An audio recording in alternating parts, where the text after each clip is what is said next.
Hello and welcome everyone to another episode of Closer Encounters.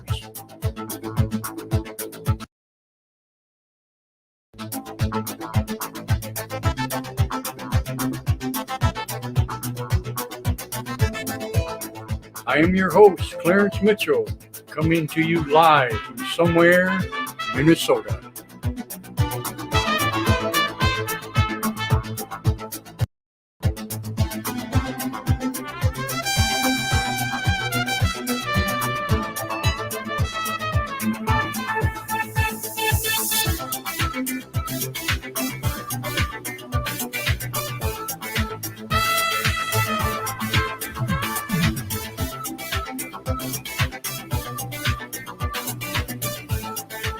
Would you like to be a guest on Closer Encounters?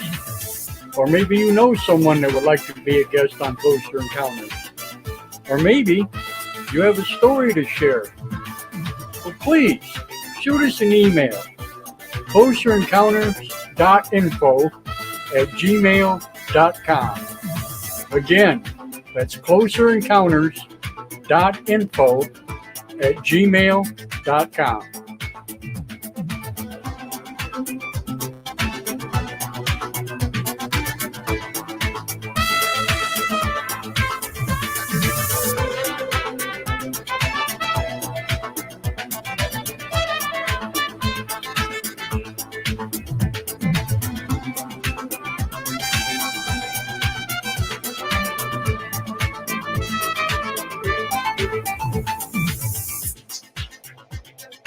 For everything Closer Encounters, updates, all things going on, check us out, www.facebook.com/Closer Encounters Radio.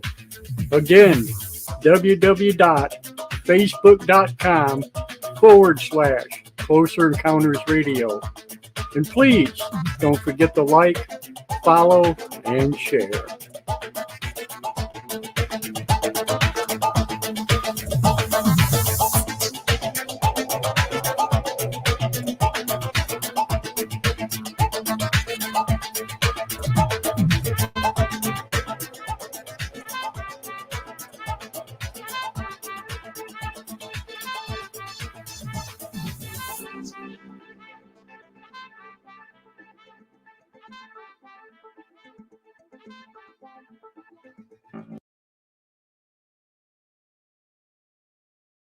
I am just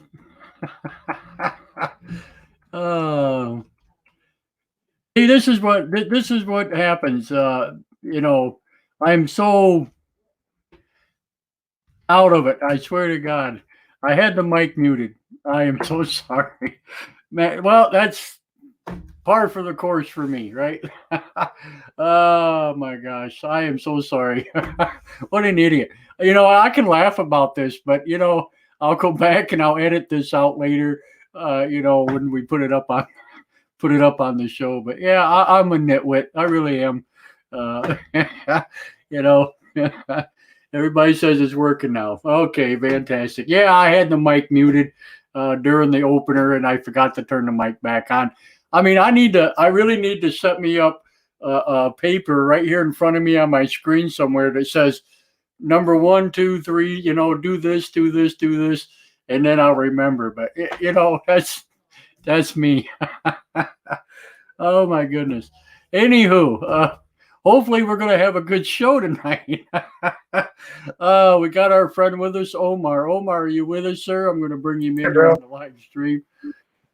Hello, Omar. How are you, sir? Oh my goodness. I'll tell you, I'm having a hell of a time. I'm doing great, buddy. How are you? Good. Well, I'm better now that I'm on and actually talking and people can hear me. So, but I want to shout out to everybody. VJ, Natasha, Scruffy, hello. Vita. I'm sorry, dear. I don't even know how to pronounce your name. Ain't that something?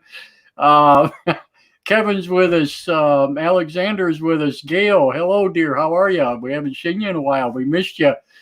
Christina's with us. Miss Bella. Yes. Fantastic. So, yeah, they're scooting in a little bit here and there. That's really nice. I'm glad to see it. I tell you what, guys, I'm just, wow. Yeah.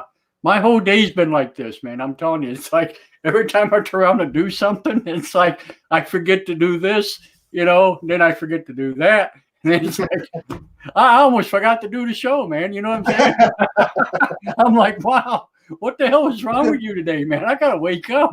I almost did. I looked at the clock and it was like 4:45, and I was like, oh shit, I better get ready. Yeah, exactly, right? While I have everybody here, I want to thank you all from the bottom of my heart, and I mean this sincerely. I want to show you something if I can. I'm going to try to. Let me bring this up first. I haven't shared it yet on the screen, but I want to set it up here for you. Let me get to my page here on Facebook. I just want to show you guys something if I can get to it. I have to get into the analog or the things here. I just want to show you guys that this is really amazing to me. I had no idea that this was happening. Let me see here.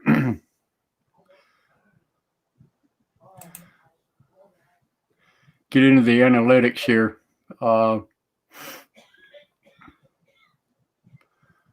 Let's see here.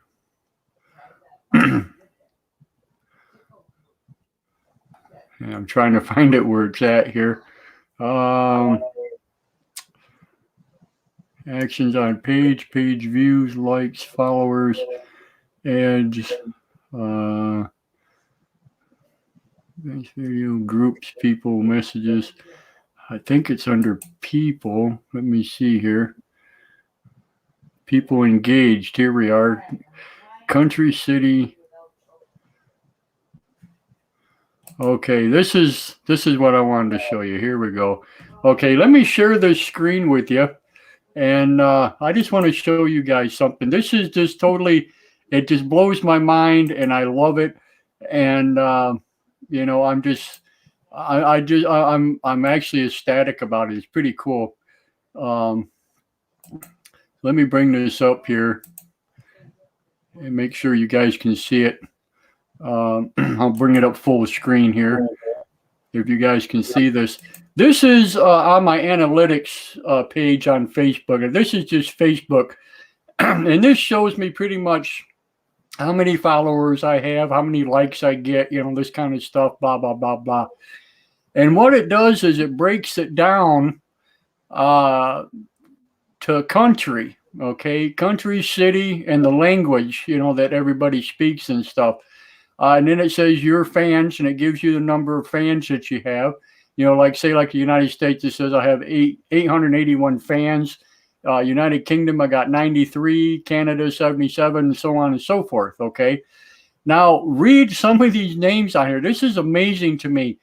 United Kingdom, Canada, Australia, India, the Philippines, South America, Brazil, Mexico, the Netherlands, Romania, Germany, New Zealand, Indonesia, Bangladesh, Sweden, Ireland, Egypt, Greece, Pakistan, Norway, Belgium, Hong Kong, Lithuania, France, Saudi Arabia, Colombia, Spain, Costa Rica, Trinidad and Tobago, Puerto Rico, Nepal, Finland, Portugal, Fiji, Denmark. I mean, and it goes on and on and on and on.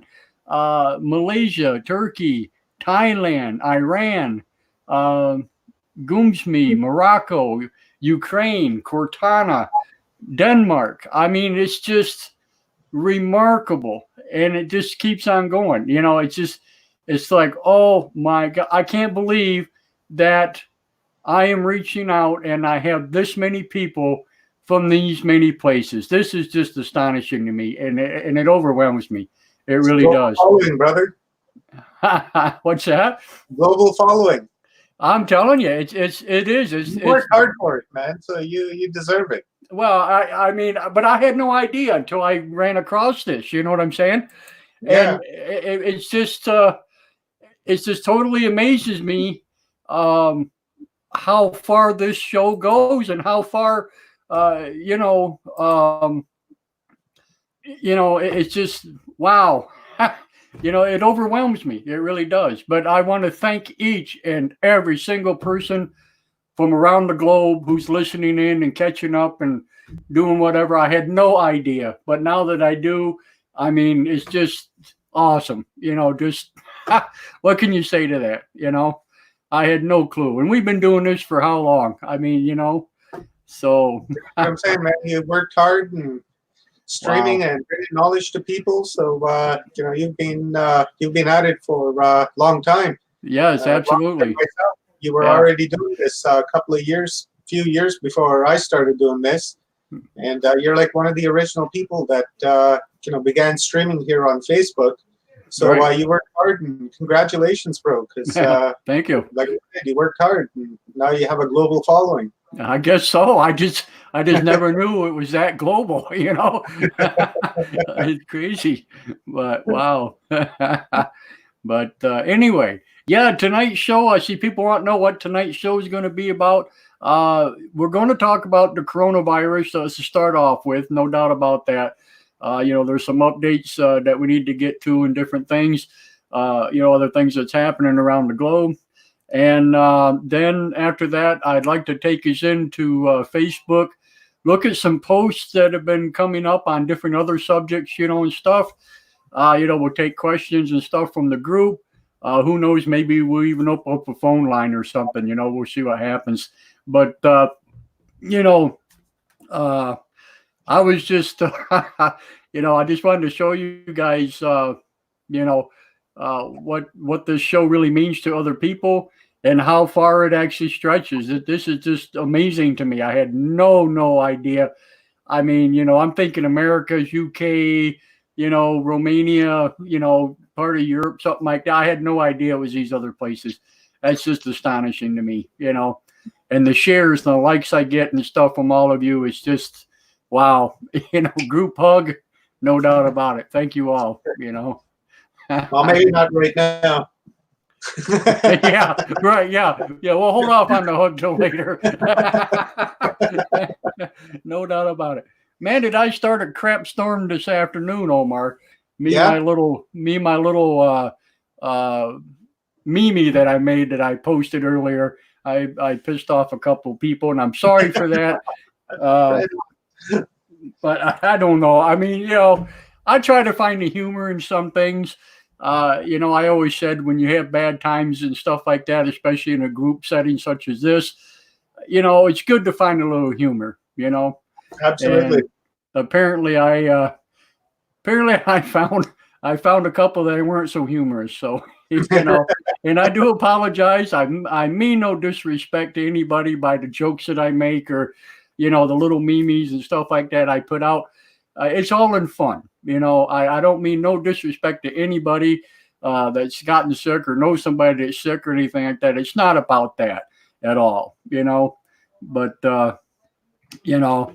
I just thought people would get a kick out of it. And most people did. I mean, it went over. Yeah, you can't please them all, man. What's that? So you can't please them all. Well, I know. I understand that. That's true. But I just want people to understand that I didn't do it as a, as a crude, evil thing. You know what I mean? But yeah, I hear you, man. Well, some people just don't get a sense of humor, right? Yeah, I guess not. Yeah, and some do, some don't, and can't please them all. But I don't think you should change anything. Keep it up. Keep going, doing what you're doing, and if you're gonna put out offensive memes, tag me in them because I sure like offensive memes. Well, we've done that in the past too, Yeah, no doubt about it.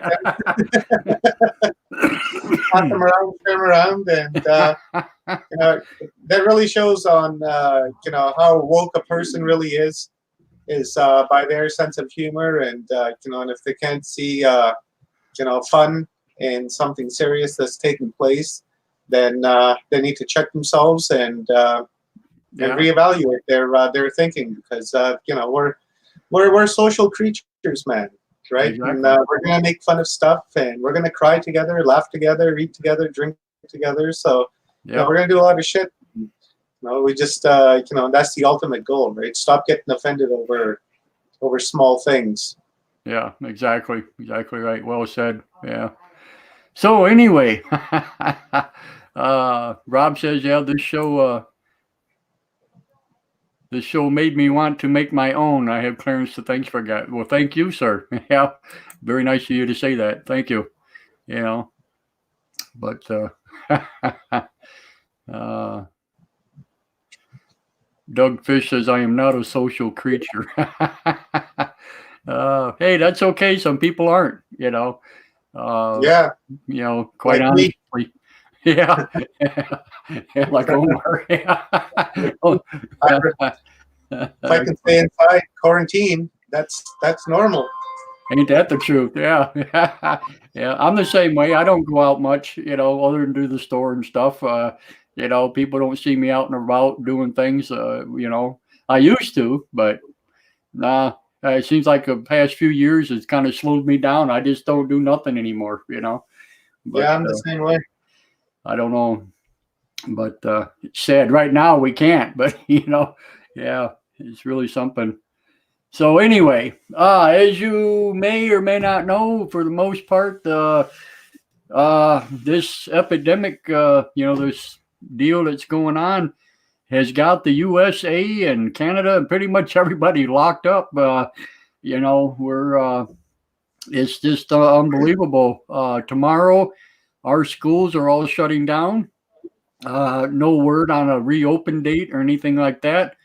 Matter of fact, I just got another message from our bank. Remember me reading the last one I got the last time we were on, and excuse me, I got a new one today saying that they are going to close the lobbies. It is a definite thing starting Wednesday. So drive through only, um, and so on and so forth. So yeah, even though it's not even in our area yet, but it is down in Minneapolis, which is like 4 hours away from me. There's like 5 cases of it down there, but they are worried that it's going to get up here to the Northland, and so everybody's preparing for it. But pretty crazy stuff. Scary. Yeah. Yes, same thing's happening over here as well. BC just closed all the schools today, and Alberta and Saskatchewan did that yesterday, and Ontario, from the article I read this morning, have suspended all eviction notices. So if you're sitting on an eviction notice, that's suspended for the time being. There's not going to be any enforcement on it. Mm-hmm. What else is happening in Canada? Oh yeah, the how people are worried about paying rent and such. Yeah. So what the government here is doing, we're going to find out more about it tomorrow. But they're planning on extending the employment insurance. So people that didn't qualify before may qualify now, like such as. Hang on one sec. Sure. So it's going to be extended to people such as, let me look at my notes here real quick, to contractors and self-employed people and part-time workers. Mm-hmm. So it's going to be, hey, give me one sec, okay, bro? Yeah, not a problem. Not a problem. Yeah, the same thing here. President Trump came on and made the comment, that they're going to extend the unemployment deal. I guess from what I understand, also, they're going to send out checks to people. I think they said something like $1,000 or something, and those that have delinquent taxes and whatever, they're being forgiven for a very short time, so you don't have to worry about paying that. They're trying to make it as easy and comfortable on the mainstream population as they can, So yeah, it's going to be, a totally different thing. So yeah, pretty crazy stuff. But here we are, folks. We're all pretty much sitting in the same boat. Worried about the next day or whatever. So I just hope everybody's got plenty of food. You don't have to go running around too much outside or whatever. I'm not a big fearful kind of person, even though I do have an underlying condition. Uh, so it's going to be a short time here, and I'm going to have to really start considering, what I'm going to be doing. So um, hello, Julie. Julie says, "Sorry, I'm late." So I'm going to have to go out and start stockpiling a little bit more for myself than I normally would. Um Now, I was out in the store just a few days ago, and I literally needed some bathroom stuff, and some dishwashing stuff and whatever. And I thought, okay, while I'm here, I'll go around. Well, I couldn't believe that our shelves were empty. I mean, I've never, no one's ever talked about it up here, you know what I'm saying? And sure enough, our shelves are just as empty as everybody else's. I was pretty shocked to see that. So, here I am. I'm going to have to keep an eye open and hopefully catch them when they come in.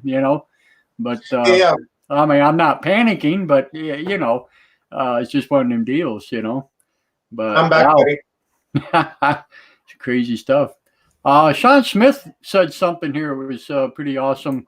And we're going to talk about this here in a little bit too. He says, I believe the virus is in our jet stream. That's why it's spreading too rapid. And I also believe that's why they're not telling us it's mostly definitely airborne. Yes. And the thing is about that, Sean, uh, there are cases, especially here in Minnesota, which is kind of crazy, uh, that they have found like 5 cases outside of St. Paul. 3 of them are confirmed not to have any kind of contact with anybody that had the virus or had done any traveling or anything of this nature, yada, yada, yada. So they had no idea where this came from. There's also other people that were in the hospital that's contracted this while in the hospital, not before they went in, but after they went in. There's all kind of crazy things going on out here. So I definitely agree. I said this before. I think it came in on that meteor back in October. It exploded over China, up in northeast China. And there's other people that back that theory up now. There's a couple of scientists over there that actually say this. They're being condemned for it, but they're saying it nevertheless. Uh, and I have on my computer right now a couple of things about the airstream over the world. So we'll look into that here in a little bit, and we'll show you what's going on with that. There's So, another one expected. What is it, tomorrow? And they're thinking that there may be a air burst an airburst. Yeah. on that asteroid. I forgot what the name of it. I should have wrote it down, but I didn't. But Wow. it's supposed to come by tomorrow. It's on like an elliptical orbit around the sun, right? Kind of like the Earth is, and they're thinking it's going to come by tomorrow and have an airburst. So who knows, man? This Wow. might be trouble. Might get another thing. I support your theory. I think that makes more sense Hmm. because we've seen it happen in the past, like down in Peru Right. in the 1920s. What was that? The Lou Gehrig's disease, Right. where people had fibers and such, like red and blue and yellow fibers growing in their bodies, and people began reporting sickness and they started dying. And Hmm. it was right near an impact event. So your theory has like a lot of merit to it because obviously if it's happened in the past, then Yeah. it's going to happen again. And this could be well, not could be. It is part of a much larger cycle of panspermia, right? Absolutely. We have panspermia theory where everything's being deposited here on Earth. Life in itself is deposited here, Hmm. and how do things normally arrive here through germs and such, right? And then they evolve and Right. kind of what have you over a course of millions of years, and you get evolved things, and that's kind of where I'm viewing it from the panspermia aspect of it, that plausibility of it, right? So, but these guys don't want to tell us, like we said before, that the minute they say that it's an extraterrestrial disease, then people are really going to go into panic. Look at them right now, right? Yeah. They're out around buying toilet paper. Imagine if they found out this was an extraterrestrial. Right. Um, Right. what would happen then? Like, holy shit, So I'm kind of glad. they haven't mentioned anything like that because there would be pandemonium all over the world, man. People would be killing people, looting people, riots. Yep. These citizens, bro. It's these silly citizens. They just, they can't handle it, right? Give them a little bit of news that they're not accustomed to, that doesn't go with their own perceptional values, and boom, they're freaking out. Exactly right. Yeah, I can't imagine. Well, I mean, I can. We've seen it before, with a couple other things that happened. Well, when the O.J. Simpson thing happened, and when the what was that cop thing there where they beat up that black guy that time, Rodney King? Yeah, Rodney King. Remember that? I mean, and even before that, Chicago was burnt to the ground. I mean, there's been things like that happened in the past. So, yeah, I can't imagine what would actually happen if they came out and admitted it. Just a few years ago, down in Vancouver, they had a big riot because the Vancouver Canucks lost the Stanley Cup. Yeah, and a lot of people went to jail for that too. And this is over a Stanley Cup, just a game. right. Imagine if they found out some real news. Like this shit came on an asteroid or a meteor, or it was released into the public. Imagine how they'd react. Yeah, I'm kind of glad that they haven't. They're keeping it on the hush hush. But one thing that you can guarantee is that they're taking steps towards martial law, because with this eviction stuff that's being suspended, in where is it in my notes here? Florida, right here, Florida. Gas and electric, there's not going to be no cutoffs, and if there is a notice for you to be cut off, it's not going to happen. Because these guys want us indoors, right? They're locking us down, and the problem with that is, like, I seen a post earlier on today where thousands of people are coming to the beach, and they're all just chilling on the beach, right? So what eventually is going to happen is that the authorities are going to see that people are not taking this serious enough, and they're going to bring up the army, and then they're going to enforce it. And if you argue back, they'll shoot you. And then I just imagine what that's going to be like in the United States. Where people are bent out of shape about their guns and their freedom of speech and their rights of travel and movement. It's not like I can argue with that. Those are fundamental rights that you have the right to have, and if that's part of your constitution, then so be it, right? But the problem with that is that if martial law is called, then there's going to be like open shooting and warfare on the streets, because people are not going to just say, oh, we're just going to let the government lock us down, because there's a lot of militant type thinking out there, and it's going to be bloodshed. So this is going to get really ugly. Well, what I find interesting is the fact, too, that I can look this up, too. It's on YouTube on the Fox News channel. Florida actually opened up the voting booths for people to come down and vote for the Democratic nominees, where everybody else said, no, we're going to shut down for a while. We're not going to have demonstrations. We're not going to do this. We're not going to do that. Florida opens it up and says, yeah, come on down and vote. People are wearing gloves and they're, doing their thing and they're voting and stuff. And it's like, what the hell is going on? They're so There's worried. Something amiss here. Yeah, there is. I mean, there's, I don't get it. I don't understand that either. I read that and then I was like, well, what the fuck, right? And then I'm watching Donald Trump standing on the podium with like 15, 16 other people, elbow to elbow, and they're telling you to have social distance. Meanwhile, they're all hunkered together and giving us a little bit of a show, showing empty seats at the press conference with Trump. And with Justin Trudeau here, they showed the shot of a tent where they're kind of spread out. But then when you watch them, they're on stage where the heads of the government, they're all like kind of standing all together, and Do you think they do that on purpose, or are they just not thinking about it? I mean, you know what I'm saying? I mean, it will be that, but practice what you preach, though, right? Right. If you're going to tell people to wash your hands, then you better be washing your hands too. So if you're going to tell people to have social distance, then you better be prepared to have that and show it. And that's a leader of a country. you need to lead by example. So if Donald Trump is standing there, he needs to have people like, an arm's length away on either side of him. And then when somebody else comes on, they need to have the same thing. And they need to keep that distance behind the person that's speaking as well, to show by example, right? Lead by example. And definitely these people are not doing that. But, like there's a lot of talk on, these social media sites that this is a generated event. And the way these guys are acting, it sure seems that way, right? Because they're setting everything up, a little bit, closure here today, a little bit tomorrow, and a little bit after that. And then, say, okay, well, we'll give you $1,000 to pay your rent. Don't worry about the power. Don't worry about getting evicted, right? So, it's leading up to, an absolute lockdown. Like, look what they did in Wuhan. They locked down 60 million people. And that was probably just a test trial run. Right, and then to shut a country like America down, holy fuck, that is a monumental task, man.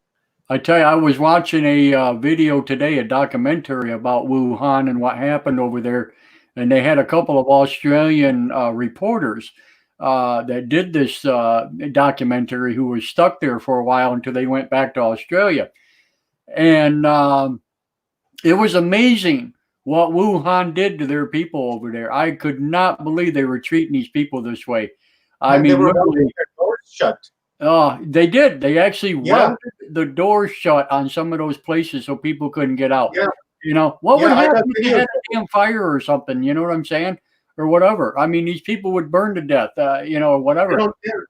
No, they don't care. They did not want people out on the street. It's just amazing to me what happened. I'm glad you mentioned that, because in North Korea, Kim Jong-il, I just read an article where it said, if there's anyone that's affected with COVID, shoot them. Oh my God! That's North Korea's approach to this. Just shoot the person where they're standing, because then they're not going to spread the virus. Oh, that's the mentality. Now, I don't know whether that's fake news or whether that's actual news, but God, I hope I found it on on my recommended news feeds, right? That I follow. So I checked it on there, and then after I seen it on Facebook, then I checked on mine, and I discovered that indeed that was there. So I don't know if it's propaganda. Right, because we know how much propaganda there is against Russia, Iran, and China, right? So, and also North Korea. So, not really quite sure how much merit to put into that, because I really don't think, the world and Kim Jong-il, I'm sure, understands that the world is not going to just stand by and let this guy start shooting people. Because remember, Donald Trump said that he's watching them. Yeah. He's like, I got my eye on you. I'm watching you, right? So, and I'm sure that he understands that you got the world's formidable army watching you, and if he does something like that, it's done deal for him. Yeah, absolutely, yeah. Wow, that is just ludicrous. So let's speculate for a minute here. Okay, so back when Donald Trump became president, there was this talk about this 150,000 indictments.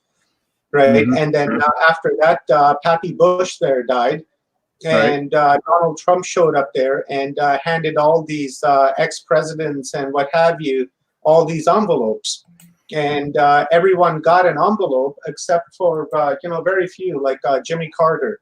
Right, he wanted to see, so he's like hunkering over trying to see what it was. Hillary had it, Obama had it, and all that kind of shit, right?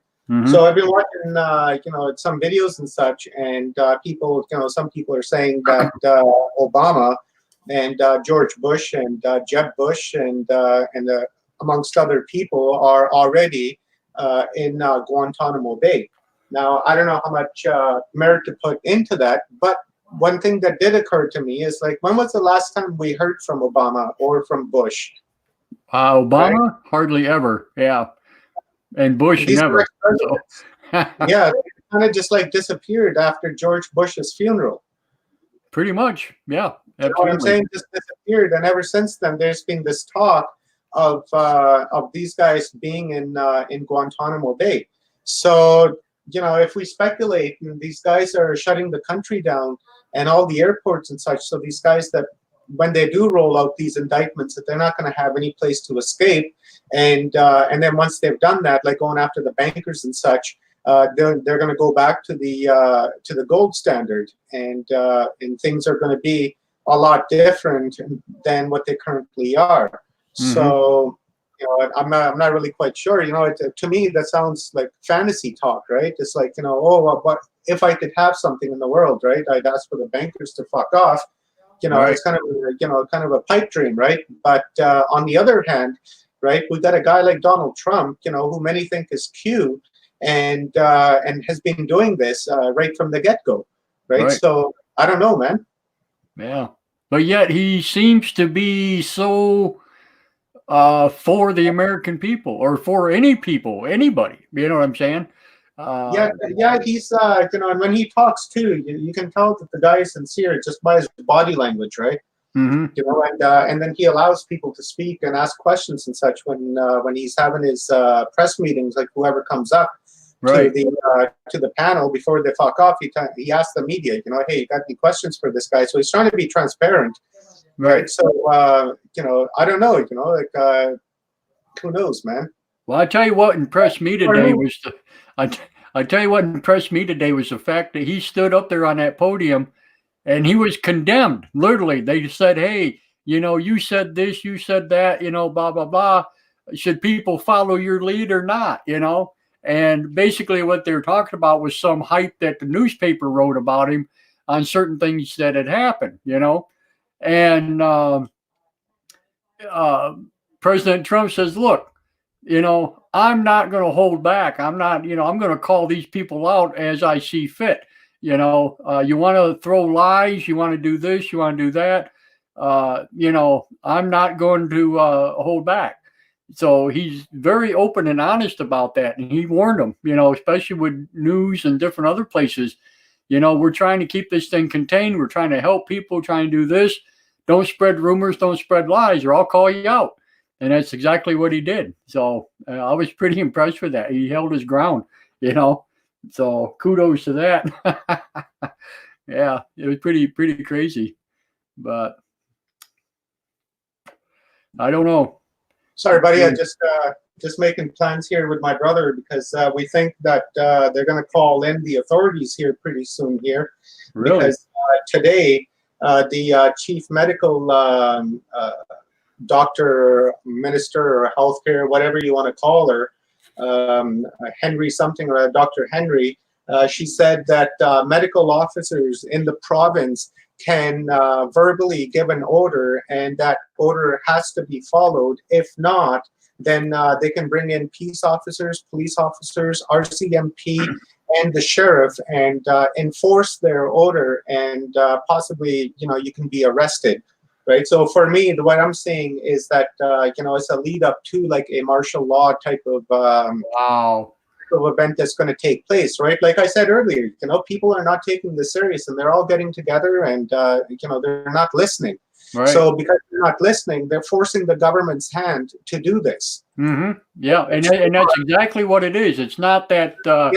It's through their ignorance and arrogance that this will happen. Yep. Exactly. Right? So when you're telling me to social keep your social distance, then that's what you need to do. I'm not saying obey and part of that like that movie. What is that movie with that wrestler in it? When he puts on the glasses, sees all these reptilians and all that shit. And yeah. I'm not saying to be like that, right? Like obey and conform and consume and all that shit, right? What I'm saying is that use common sense and use your dome, because if these guys don't like what they're seeing, then they're gonna play their heavy hand. They're gonna say, "Oh, look at these citizens. They're not listening. They're not listening to what we want. So let's enforce it now." Mm-hmm. And then they're like, "Look at what's happening in New York already. There's National Guard on the ground." Right, and that's the beginning, and that's going to be probably like point zero for them, and from there they're going to expand to the rest of the state, and then to the peninsula, and then eventually throughout the country, and maybe meet in the middle somewhere. Because look, we have San Francisco that's in lockdown. San Francisco has a population of almost 1 million people. Yeah. right? So, Yeah. they're being locked down, and that's just the beginning. San Francisco is really not that big of a city when it, compared to No. like New York and Miami and Los Angeles and these other mega cities that the United States has. So, so we're talking, right? And we talked about this. We've been talking about it for a long time. That if there was ever like a war, an invasion, or an apocalypse of some sort, what Right. we need to do, how we need to do it. So my brother come down and he's like, "Hey, you need to pack your shit and we got to get moving because they're going to call in the martial law, and you need to be at my house." So we're out in the woods, right? Right. But I told him, I said, just hang on, because I want to see how this plays out. And when they do declare martial law, there's going to be that window, Yeah. right, of a few hours where you're going to be able to maneuver, and then really at that time is when I'm going to make my move. If something like that actually happens, and to declare martial law in Canada would be quite easy to enforce. Right. It's still cold outside, and you got people already inside, and all they need to do is just start driving police cars up and down the road. And if they see you out in the street, they'll probably pull out drones like they did in China, and make public announcements in each neighborhood telling you to stay indoors. And if you come out, they'll shoot you, they'll arrest you, or whatever the case may be. And we're dealing with the army here too, right? Because the army doesn't believe in human rights and all that shit, right? So they'll fuck you up. Right. Well, the thing is, I worry about, I worry about a couple of things out, when it comes right down to it, when it comes to that kind of stuff is, one is the homeless people, especially in San Francisco and that area. I don't know what the hell's going to happen with all them poor people. It's, they really should be doing something about it now instead of later. And secondly, if they do lock people down and declare this martial law and whatever, how are they going to feed people?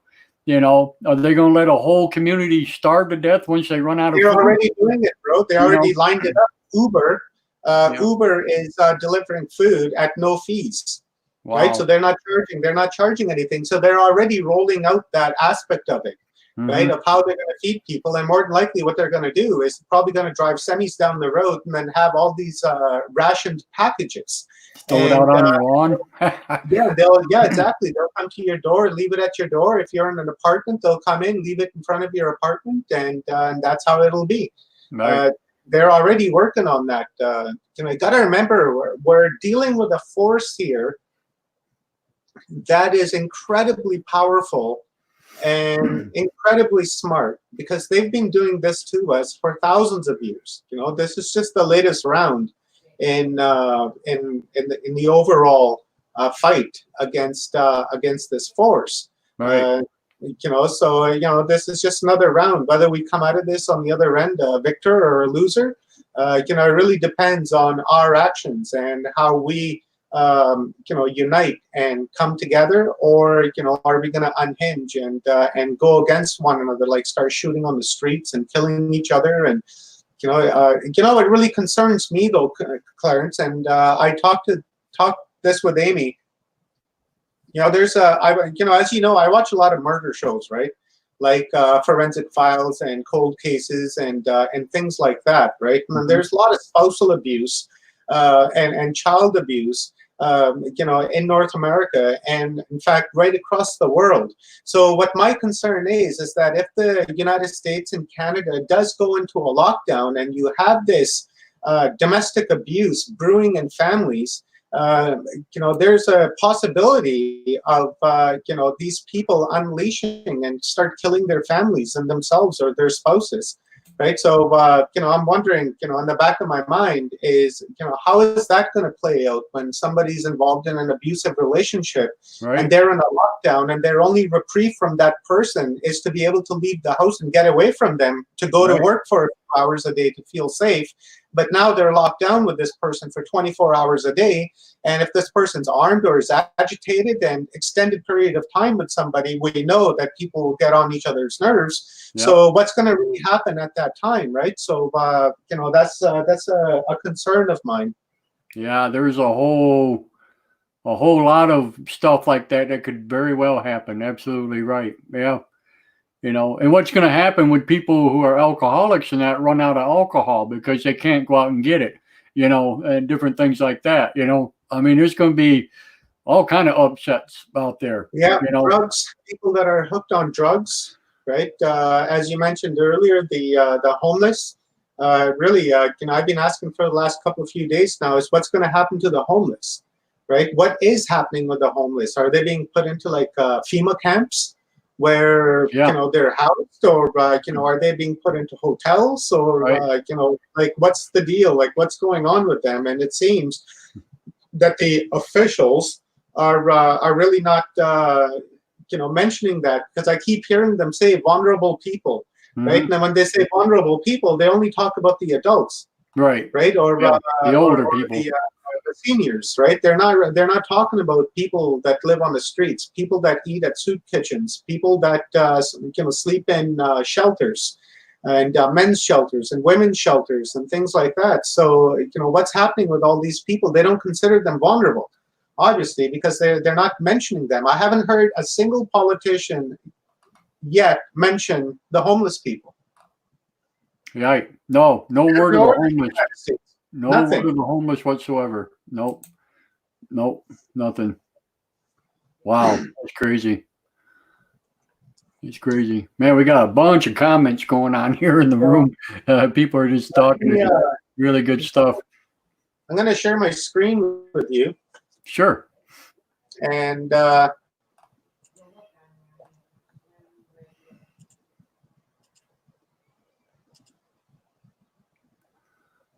you see my screen, Clarence? Oh, I'm sorry. I got to bring it up. Here we go. Or is that me? Nope. Where'd that come from? Is that mine or yours? This is mine. Let's see what we look like on here.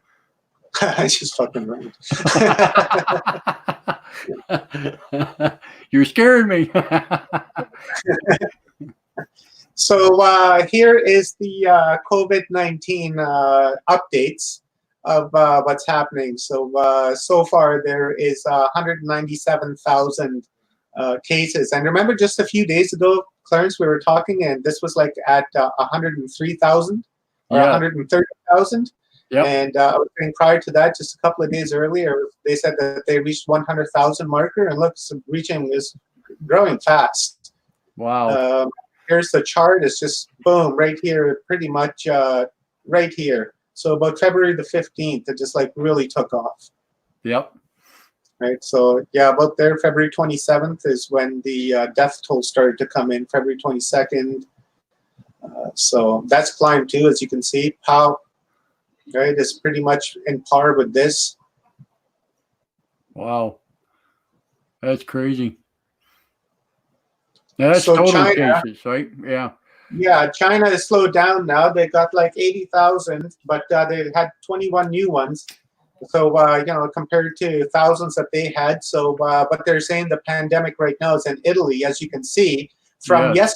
yesterday to today, they've had 3,500 new cases and 2,500 deaths so far. And Wow. see this 345 number, Clarence? That's from Oh, yesterday. no That's kidding. Just in one day, 24 hours, right. huh?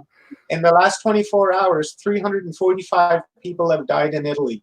That's Mm. it's a massive outbreak over there. And Iran's next. They've had 135, 1,100 new cases. Look at Spain. Spain is growing, but Germany is right behind them. So Germany's death toll is actually going to climb here pretty quick. Yeah. Well, Germany's just two borders. All you got is Austria between Germany and Italy. Yeah. So does it show Austria on there at all? Does it say anything about Austria? Austria is right here with 1,332 cases, 314 new ones, 4 deaths, and 1 in the last 24 hours. Wow. And here we have the United States. They've had 1,200 new cases in the last 24 hours, and 99 new ones in the last 24 hours. Or sorry, they've got 99 total deaths, Yeah. and 13 in the last 24 hours. So Right. this is growing. There's another one that showed the USA city by city. Mm-hmm. Canada is not up there yet. Right here. There it We've is. had one new death in the last 24 hours, and that was a person in Ontario. A 70-year-old man had outstanding issues, and succumbed to the disease. So Canada is Now you guys. Now, see, this is what gets me. Now, you're talking about all this happening up there in Canada with martial law and all this stuff, and you only no have martial law yet. No martial law yet, but right. From the wording of the health minister, that's what it sounds like it's leading up to. I'm just speculating on that part. Right. Okay. But still, what I was getting to is you only got 465 actual cases. Yeah. Period. So Yeah. I don't see where they would think it's all that bad. I mean, they haven't even shut down Canadian and U.S. border yet. They're not going to shut down Canada-U.S. border. They shut down the borders to the rest of the world. Right. And if you show symptoms and you show up at one of our 4 airports, because they've closed all airports, the only airports that are open now is the Montreal, the Trudeau Airport, and then Toronto, the Pearson Airport, then Calgary's International Airport, and Vancouver International Airport. And those are the only 4 entries into Canada internationally now. And if you show up and you have symptoms, Canada's not going to accept you. They're going to send you back to wherever you came from. Wow. And the U.S. border, they're just going to leave that open. People have been asking, why are we going to leave the U.S. border open when obviously there's a pandemic there that's growing, and eventually it's going to kind of move into Canada. And their reasoning to that is because our economic, cultural ties are so intertwined, is that it would be detrimental to Canada and to the United States if our borders were closed because of the trade that happens between our 2 countries. Right, Canada does 70% of its trade with the United States, right? So our food chain and our food supplies and all that kind of stuff, and raw material for the United States comes from Canada, right? So closing that border is, that'd be like closing the border between, New York and New Jersey, right? It's, it's kind of the same thing. We're just one country that is essentially, patrolled by an invisible border. Right, we have the same culture, same food, same economy, same TV, same everything. Yeah. Right? So we're one country. We're just pretty much like we have 52 provinces down to the south of us, and you guys have 12 provinces to the north of you. Sorry, I should say states, not provinces. States, yeah. Same difference. Yeah. But really, I think that's their reasoning, Justin Trudeau's reasoning of not closing the border with the United States is because we're just too tied together. Yeah. Right, here's our border, and there's that's it's they don't want to do it because they think that supply lines will be interrupted. And plus, what they've done is that how international travelers are coming into Canada. And you need to be in quarantine for 15 days now. Just yesterday it was 14 days, and today they're saying 15 days. Truck drivers are exempt from that, right? So, if you're transporting food up and down the coast or in the Midwest, then you don't need to be quarantined for 15 days when you go into Canada or go into the United States for that matter, right? And yeah, that's kind of where we're standing right now. So the classes in BC are suspended indefinitely, right? So they're not quite sure, whether the September school season is even going to start on time or if it's going to start at all. Saskatchewan and Manitoba have carried out the same thing, but Saskatchewan and Manitoba, not Manitoba, but Alberta and Saskatchewan are saying that classes will resume in September, and they'll extend the leave if need be. Right. So, a lot of these guys are saying that. So what I'm reading into that is that this is not just going to be a few week thing, is that this is going to go right into the summer, right? Because these guys, remember, they've been saying that, when it gets hot, this virus is just going to disappear, right? Well, they're hoping for it. Yeah. So maybe that's what they're aiming for, because the vaccine is not going to be out for a year to 18 months. Right. I'm hearing news that in Vancouver they're doing soft runs or soft trials of a vaccine, but to me, that's like really unrealistic because they've had all these other pandemics in the past, and it's taken them like years to come up with vaccines, and then suddenly these guys have a vaccine, right? Yeah. So that really, puts another notch onto the whole conspiracy side of things as well, right, Clarence? Yes, Right? absolutely. If they suddenly have a vaccine, then what's the deal? Yeah. Yeah, that wouldn't make much sense knowing it, yeah, that just wouldn't be right. Not in Yeah, my eyes anyway. yeah, it doesn't sound right to me either. And then the United Yeah. States saying that they want German researchers that work in these labs. They want them to come to the United States and start doing their vaccine trial runs in the United States. Right. Right? And Germany's Markel saying, "Fuck no, that's not going to happen. We're going to keep them here." So there's a bit like an argument going back and forth. Mm-hmm. Well, Check and there's another thing too. I just seen yesterday about stem cell research, where they did inject some woman. I think it was. I'd have to look it up. It was on YouTube and stuff. I've been kind of researching this along with my new theory. But where within like a couple of weeks or something, whatever, her inflammatory problem in her lungs actually was clearing up quite well through stem cell. It was what I they think call we saw that. that on Portal to Ascension. Yeah. with, Yes. Neil Lord. Yes. And they showed the X-rays of this woman. I think it was from Japan. Yep. That it showed liquid in her lungs, and then they took some more pictures a few days later, and there was more liquid. And a few days later, it started to disappear after they put stem cells into her. That sounds pretty promising. Yeah. Right. But, how do you take that and then mass produce it individually for every person on the earth? Well, right? yeah, especially being it's umbilical.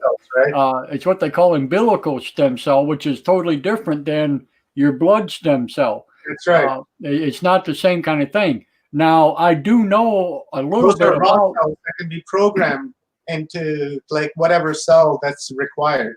Mm-hmm, yeah. Now, I do know about stem cell research. Being a COPD patient, I had to do a lot of research about it. When I first got this stupid lung disease, and stuff, and I ran across a lot of articles about emphysema, lung cancer, things of this nature, where they were using stem cell research in laboratory rats. And come to find out, it was actually working. Okay. And I showed that to my doctor. And, we kind of laughed about it because I'm like, I don't think I'll ever live long enough to see it happening. But, here's the thing that they're using called stem cell, and he took the article.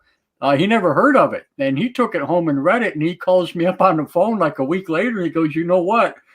He says, "I'm going to keep my eye open on this. And if it becomes something usable," he says, "I'm going to send you in and have it done."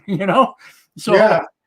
So I do know a little bit about it, but I was amazed when they were talking about it yesterday on the show about it. And then of course my ears perked right up and I'm like, wow, yeah, there you go, stem cell, so Yeah, I was pretty intrigued by that as well. yeah. I was like, oh, that's pretty cool. So I paid close attention to that segment of the show. So yeah. So now Rob says coronavirus has no fluid in the lungs.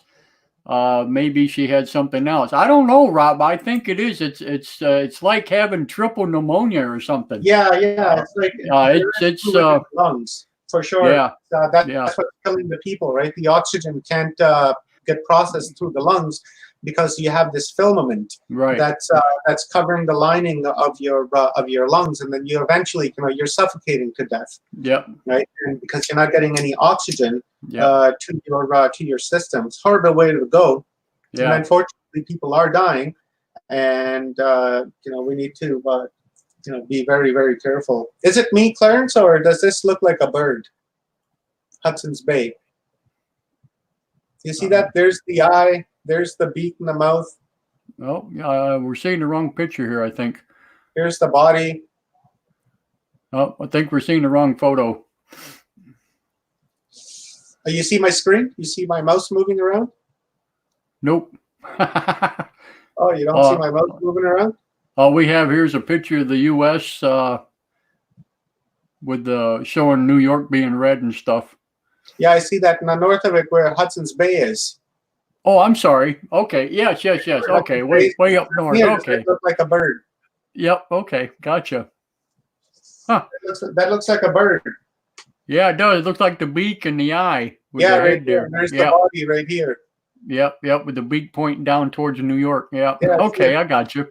Flying down. Right. Just a small observation, but it's kind of weird on how we have New York over here that's in red and Seattle's not. Yeah, ain't that something? Yeah, Seattle had more deaths than anybody. That's where half of the deaths in the United States came from was Washington. Exactly. So that's kind of crazy. Yeah.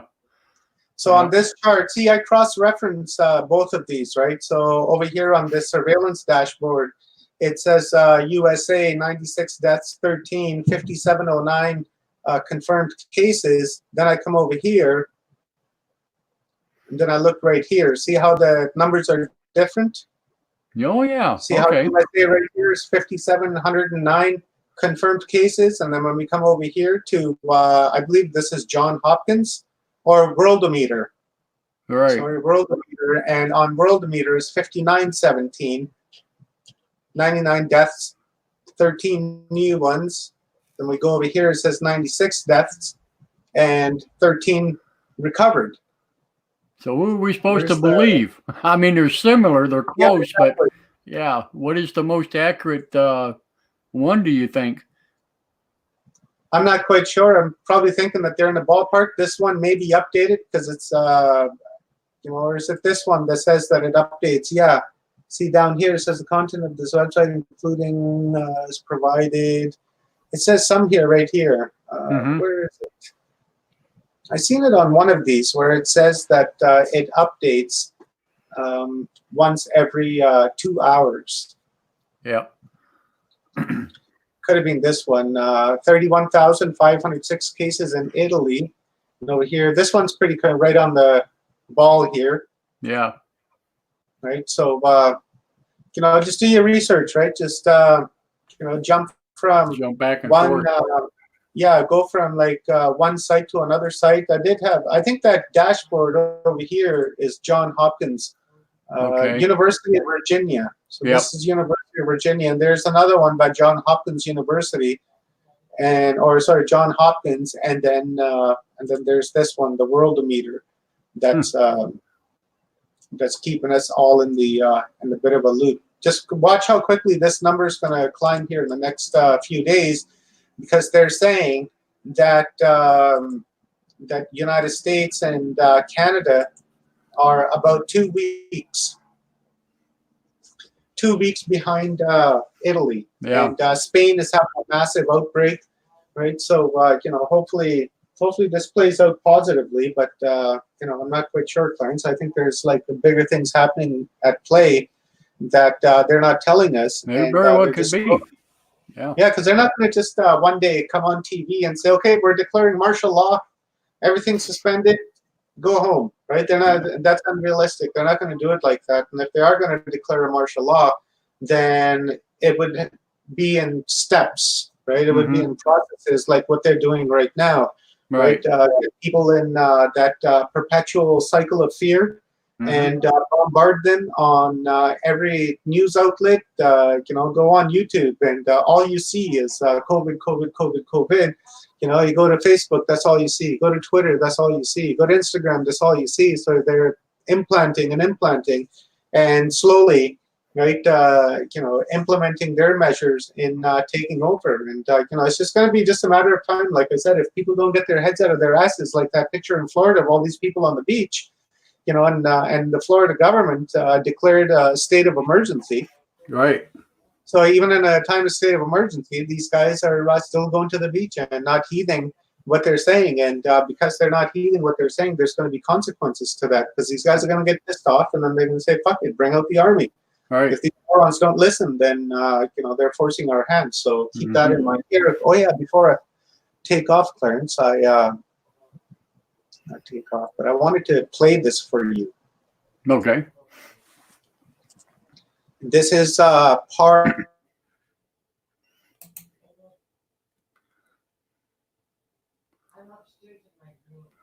Let's see here.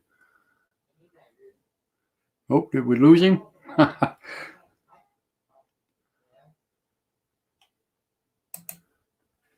No, he froze up on us here, Omar.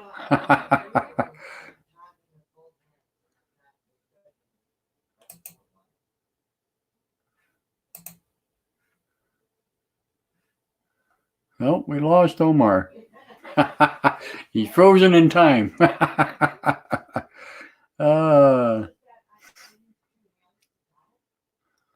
Hopefully he'll catch up with us here in just a minute. My browser froze, LOL. Yeah, we know.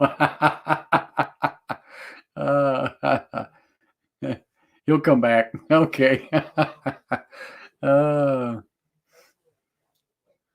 Yep. Hey, we're not supposed to talk about this stuff. That's what's going on.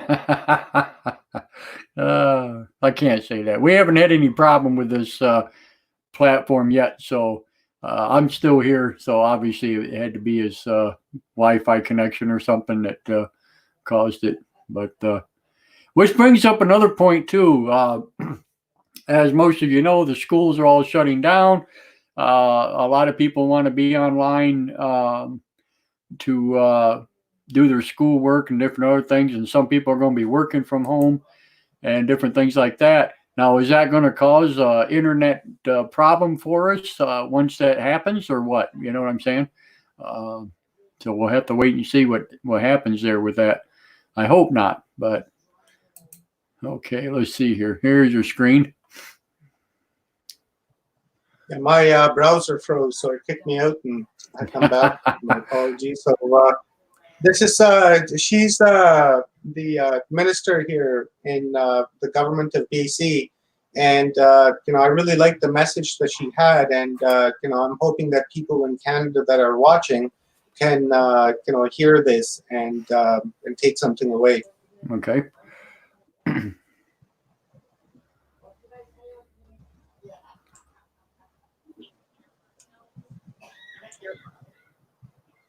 I also want to reassure British Columbians. Can you hear that, Clarence? No, not really. Did you share the audio with it? British Columbians have a healthy supply chain.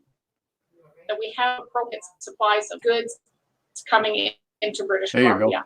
Can you hear that? The Premier and I had discussions with the Retail Council Let me just back this. into recovery mode. But we're not there yet. And we need to act accordingly.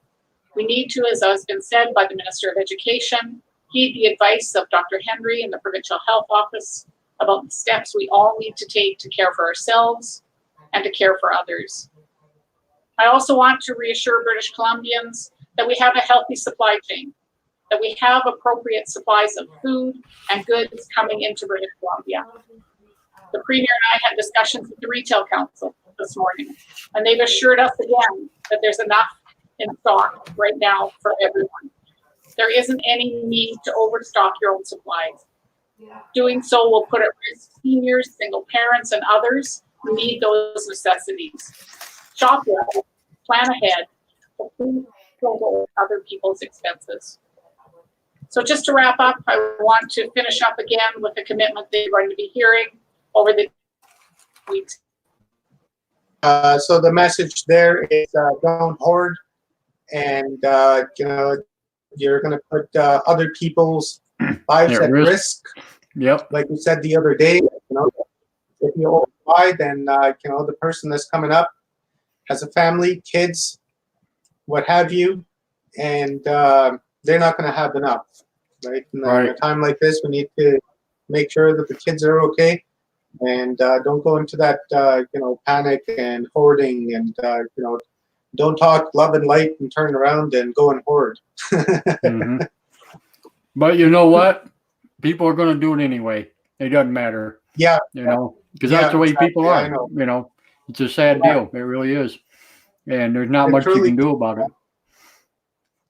Yeah. Maybe they're phantom people, right? The fillers, right? I talk about them in Earth Frequency, and in it I hypothesize that because we're using this avatar to interact with this frequency, that because this is a matrix, and that there's going to be fillers in the background, like when you're shooting a movie, you have that person sitting at a table drinking a coffee and just filling that space up. So I feel that a lot of citizens out there are in fact that they're phantom people, and some of them their infinite energy has essentially left the avatar because the avatar is damaged and it can't carry out the required needs or the mission that it's on. Right, the mission is that you're here to have a human experience, and you choose the type of experience that you want to have. And if your vehicle isn't set for that particular adventure, then your essentially your soul or your spirit, or I call it the infinite consciousness, just abandons the avatar, and then now you have this avatar, this phantom avatar, walking around that essentially has no empathy, no love, no emotion, no feeling. It's just on autonomous to play out that biological cycle. And meanwhile, lights are on, nobody's home though, literally. Right.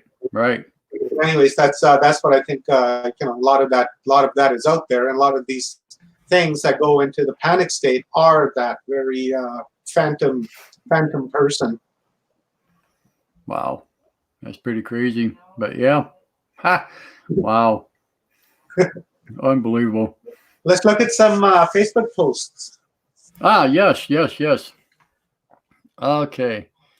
Well, first of all, I wanted to do something here real quick. Just kind of jumping back a little bit. Let me. Let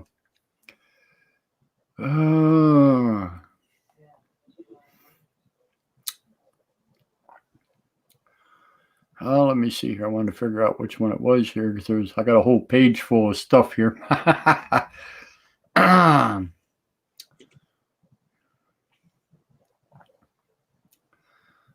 Okay.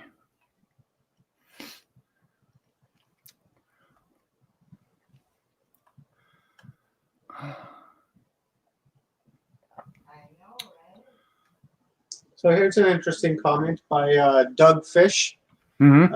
He says, I think contact related to exposure of all this public market's gonna take massive hit again soon. VIX over 85, higher than it was during 08. I expect a crash harder than that by far. Deep recession.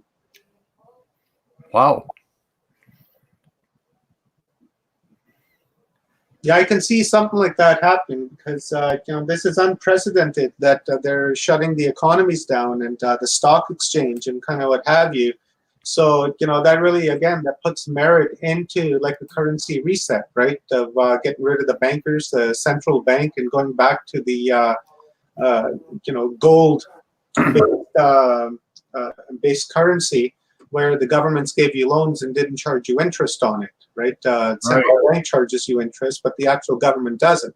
I remember back in the 60s, well, I don't remember myself, I read it, but in the 60s, when, if you borrowed $5,000 from the government, then you paid back $5,000, right? And you bought a house with that. And then after that, things started to change.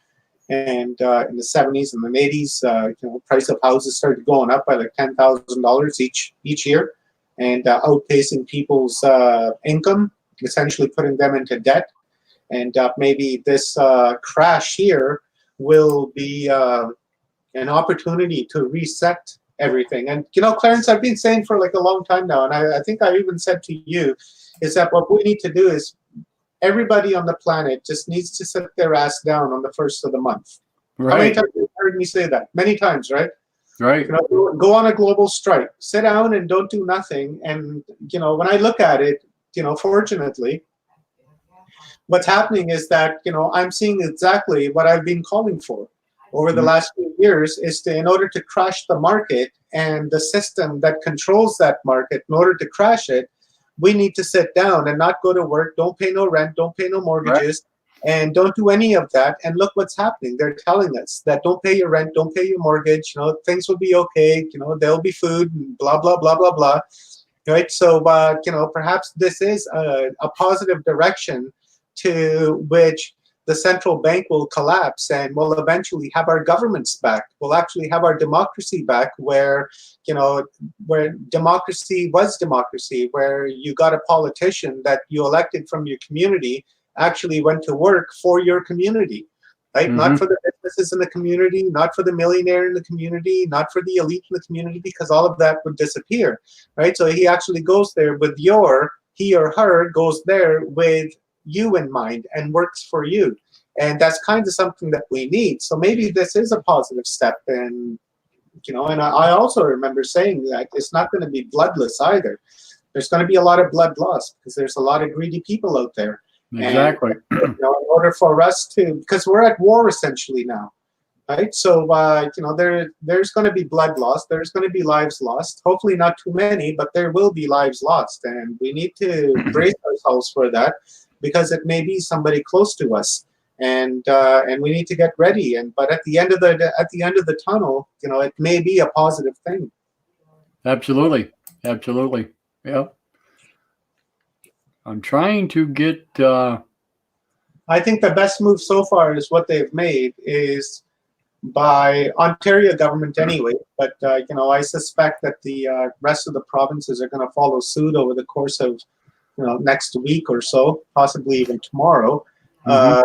That all evictions and enforcements of evictions have been suspended, right? So I think that's the most humane thing I've seen the government do.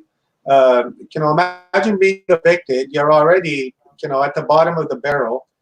Obviously, you don't have any money to pay rent, Right. and what these corporations do is that they throw you and your family out onto the streets and expect you to find another place. Well, how the hell are you supposed to find another place when you don't even have money to pay rent? How are you going to, rent a new place and pay for the moving and kind of what have you? It's one of the most inhumane things in our society that we carry out and ignore, right? All of us are guilty for that. We ignore when we see somebody getting evicted. We don't come to their aid and stand up for them and say this is inhumane. People shouldn't be evicted from their homes. Families shouldn't be evicted from their homes because you're throwing them out onto the streets, and that's inhumane, absolutely inhumane. They go out looking for dogs on the streets and bring them to shelters, but yet they take people and throw them out onto the streets. It just simply makes no sense. It's absolutely inhumane. And I thought that one of the best moves that the government so far has made is suspended that inhumane practice in this so-called, first world country, right? A Mhm. first world country doesn't take families and individuals and throws them out onto the streets in the cold and starves them and makes them sick. Because imagine the health of people, how quickly it deteriorate once you're, forced to live in a back alley or in a homeless shelter, and all that disease and coughing and addiction and kind of what have you, right? Right. So it's absolutely inhumane. And like I said, this was the most humane thing I saw the government do. And if this is any indication of what's to come, then I'm down with it. I support it, right? And and if this is not the way it's going to be, then absolutely I'm against that until I get what I feel people should have, which is shelter, food, education. Three Yep. things. Exactly. Health. That's just a given, right? That comes with your shelter, right? Yep. When you have shelter, you have health. Education. People need education. Everyone should have a university degree or a trade degree of some sort, and the entire workforce is an educated workforce. And then your country will be stronger because everybody in your country has secondary education. They're smart. They have degrees and they're thinking and they specialize in different fields. Imagine how prosperous your country would be, Clarence, if you had 350 million people, which there's 350 million people in your country, if every single one of them had a minimum of a bachelor's degree. Right. Yeah. Imagine Imagine the prosperity in the United States. Imagine that. That's crazy. Right? Wow.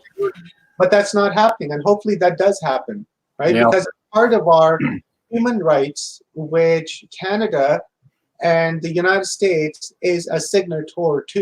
You see, Canada and the United States are signatories to the Declaration of Human Rights and the Covenant of Economic and Social Rights, in which it states that it's the government's responsibility and the government's duty to give you free education, shelter, food, and health care. It's the government's responsibility. They owe that to you, right? Sure.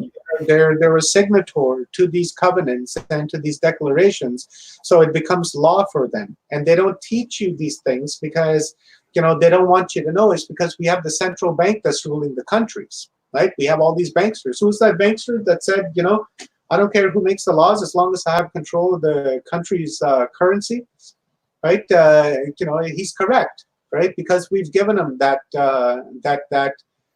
power to use against us, and they have been using it against us. And if it's happening, what I think is happening, and a lot of other people are thinking of happening, then we're going to come out a winner on the other end. Because there's going to be a lot of criminals that are going to go to jail. There's going to be a lot of sick people that are going to get killed, and there's going to be justice for the crimes that they've committed, like human trafficking, child sexual abuse, child rape, child sacrifice, right? Like, if they need to lock the world down to capture a few million of these people or these phantom people, these fucking demons, then you know what, man? I'm willing to, go and lock myself down so that these guys can go hunt these fuckers down, kill them, in jail, and then let us back out so we can carry on and really have our human experience back. Because right now we don't have a human experience. No. Right now we're in that loop, right? We're in that 9 to 5 loop. Wake up in the morning, have a little coffee, fight the traffic, go to work, slave all day doing something you don't like, fight the traffic back,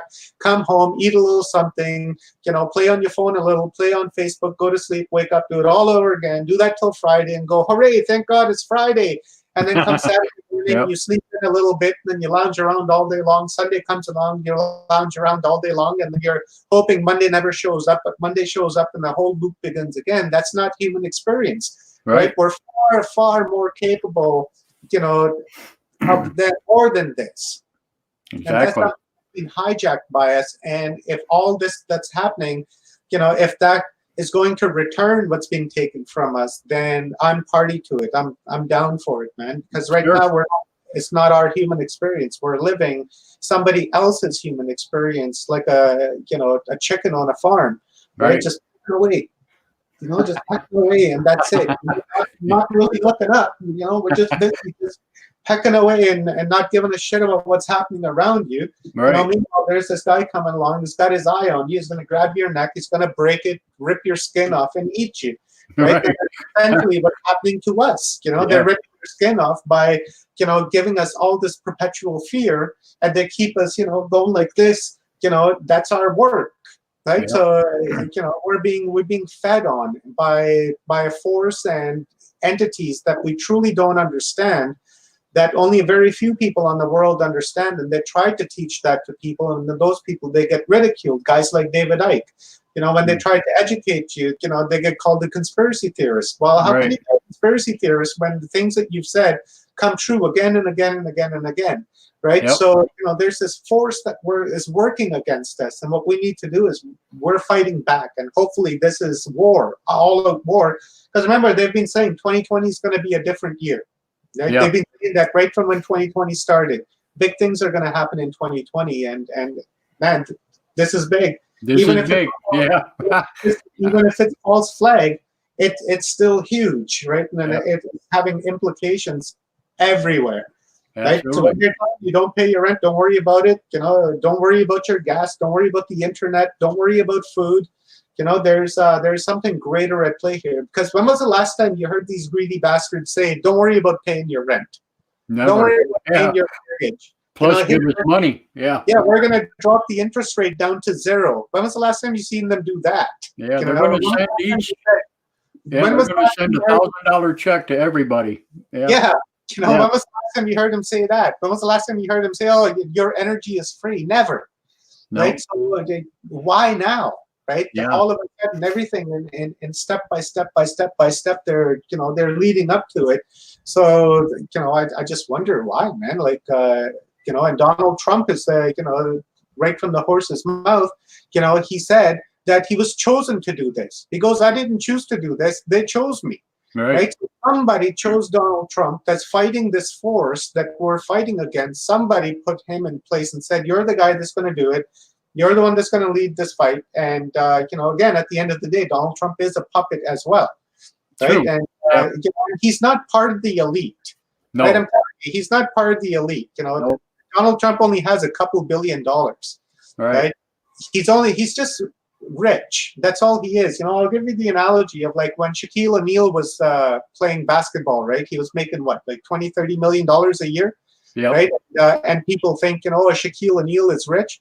Well, no, Shaquille O'Neal isn't rich. Shaquille O'Neal just has petty cash. The guy that's rich is the one that's paying him. Right. That's the guy that's rich, right? Yeah. And then he's just rich because he's getting his money from somebody else, and that somebody else is wealthy. Yeah. Right. So Donald Trump kind of falls into the line of like Shaquille O'Neal type of Oprah Winfrey has more money than Donald Trump does. So yeah. don't go thinking that Donald Trump is part of the elite, and when he sits there like that it's part of the Illuminati. Many people sit like that. I watch my wife sit like that, right? She sits and she's got her fingers like this. Yeah. Right? It's just by habit. I don't know. He may be, but I don't think he is. No, I don't think so either. And then with this, no, he can't be, because he even back when he wasn't president, he was always pushing the issues on certain things. You know what I'm saying? Yeah. So and he went bankrupt a bunch of times. Exactly. Yeah. Yeah. He's not part of the elite. I'll tell you that much. He's I fighting. don't think so either. No. Yeah. And that's why everybody didn't think he would ever make it into office, because of that reason. You know what I'm saying? Everybody said, no, he'll never make it, because he's just a guy off the street that has a lot of money. He doesn't know nothing about politics. He doesn't know nothing about this. He's smart.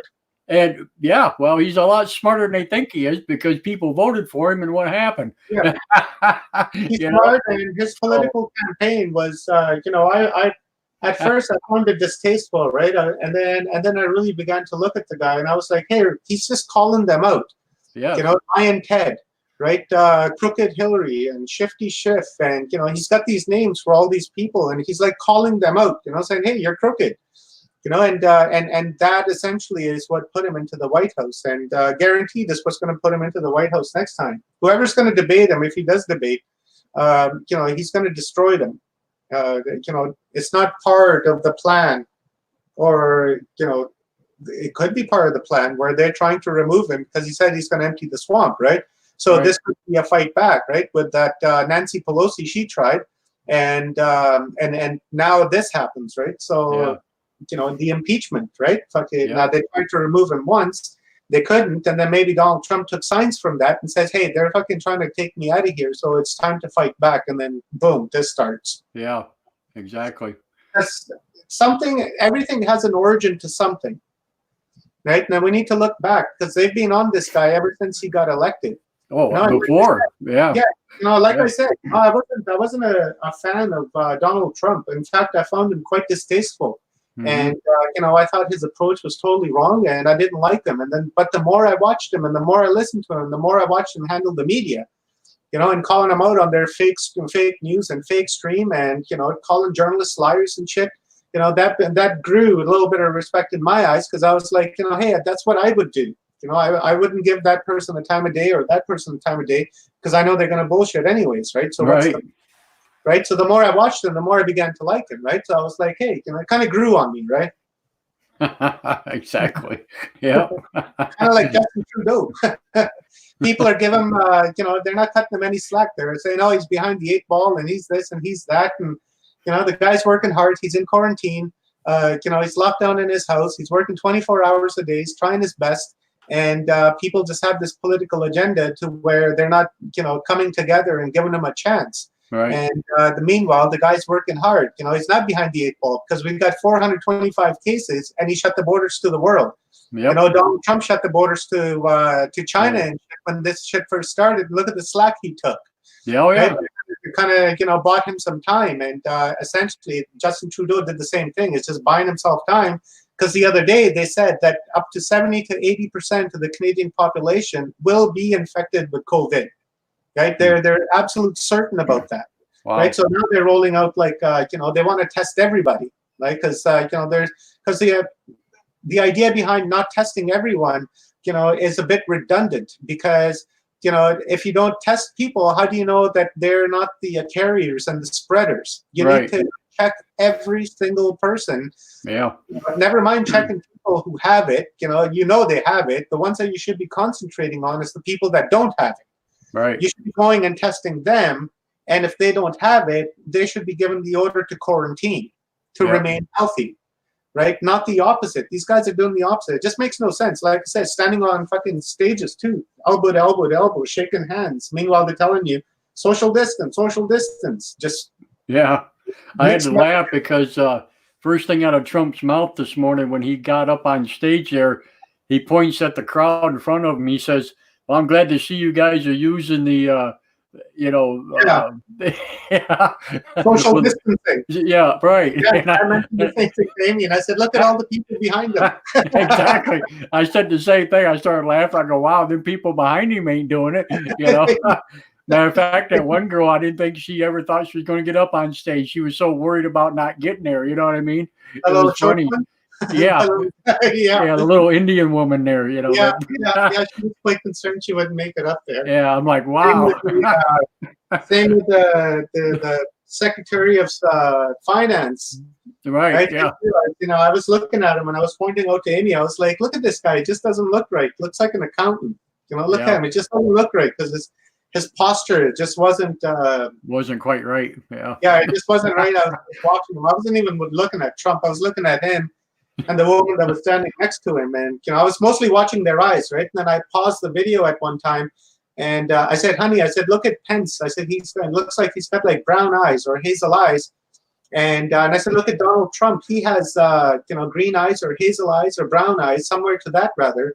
And I Yeah. said, "Look at these two behind Donald Trump. Their eyes are like black." Yeah. Right? Like you know about the black-eyed people, right? Right. Yeah. I'm always looking for that, right? And I was look at his eyes; they're like fucking beady black eyes. The one next to him, the woman's into with her, she had like these black eyes, and Trump and Pence just kept looking at each other, and so Amazing. yeah. So, but these guys are saying that the government's been infiltrated. I truly do believe that, and I talk about that in my book, Earth Frequency, of these black-eyed people. Right. Because they're reptilians. They're vibrating at a different distortion than you and I, and they, their perception appears to be human, Yeah. right? So when guys like David Icke are talking that these guys are shapeshifters, what he's talking Shape-shifting. about Yep. is that they're vibrating at a different distortion than you and I, because they have the ability to control their vibrational distortion. So when they can control it, increase or decrease it, they can appear to be something that they're not, but to Right. us appear to be, whatever it is. And in fact, the example of that is everywhere. You ever, stand on a street corner, or you go into a coffee shop, or you're watching TV and you look at a person that looks human, but you look at them and you say, that guy, there's something off about him. Yeah. Right? That there's something weird about this person. That Right. when you're saying that there's something weird about that person, chances are is that phantom person that you're looking at is probably not a human being, and it's just vibrating and distorting to appear to look like a human being. Right. And that's it. Right? Beyond that, they're not human. Yeah. Well, it makes you wonder, because I've seen that before, where my empathy just gets all riled up, and it's like a radar beacon. Don't go near that person, It's like, wow, really? What's up? It's like my radar went off, But Here, yeah. I'll see if I can show this picture to you, Clarence. I remember I sent this picture to you about a week ago, and I said, take a look at this guy. He just doesn't look right. Mm, Here, I'll see if I can pop it up here. okay. Probably not on that screen, bro.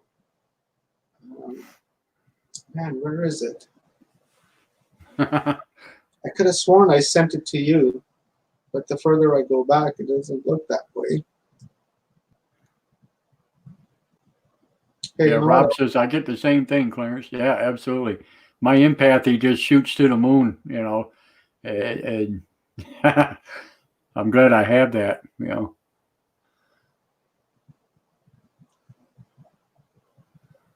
Oh yeah, there was a weird message on my YouTube channel. It said, here, let me read that out to you. It was pretty bizarre. Huh. It's important. Due to COVID-19, we will conduct fewer human reviews to protect the health of our extended workforce. Unfortunately, as a result, we may remove content that does not violate our community guidelines. Are you kidding me? I'm not kidding you at all. Here, I'll send That's you. from YouTube itself? Yeah, I'll send you the image, and maybe you can share it on your screen. Oh my gosh. Here, I'll send it to you in Messenger, and I'll. Well, you know, it's funny because our last one that we did, our last show about COVID, now I got this advertisement between the screen and the description about how to wash your hands and stuff, you know, sent by the COVID people, you know, and stuff. Oh so, yeah. So, unless you watch something on. So it must be if we talk about it or mention it or have it as a title or in our title, then they send that stuff to you, you know. Yeah, that's what I'm What a bunch of saying earlier. All I see on YouTube is COVID. And then prior to that, all I saw on my YouTube channel was like cold cases and forensic files and right. you know, mysteries and shit like that, right? Yeah. Huh. Wow. It's in my other phone. Check on it here. Did you get the image that I just sent you? No, not yet. Did you send it to my Facebook or where'd you send it? Yeah, I sent it to your Messenger. Oh, I'm sorry. That's probably why I closed it out. Here, hang on. My bad. Let me bring that up.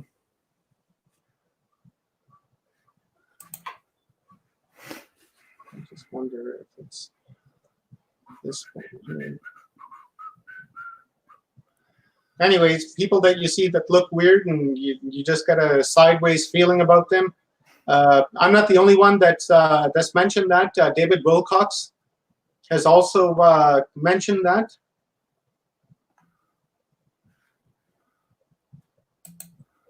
Okay, let me see here.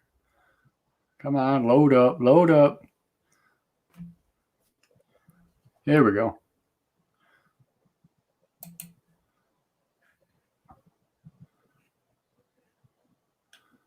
Is this it?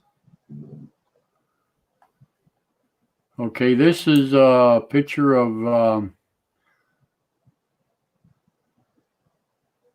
That's just a screenshot of my YouTube channel. Right, looking good. Your channel got X amount of views in the last 28 days. Yep. So I won't show that.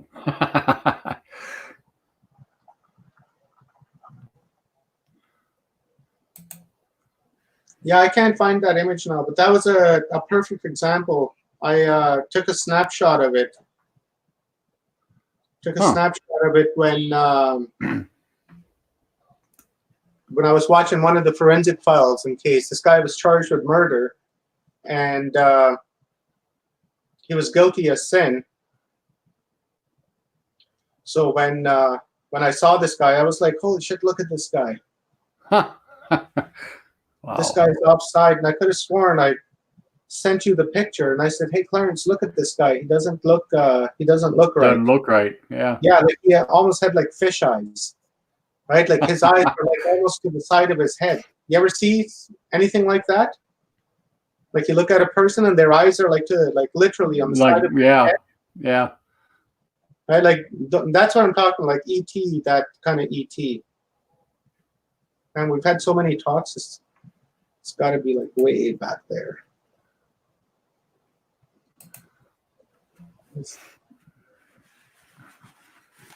From a day ago.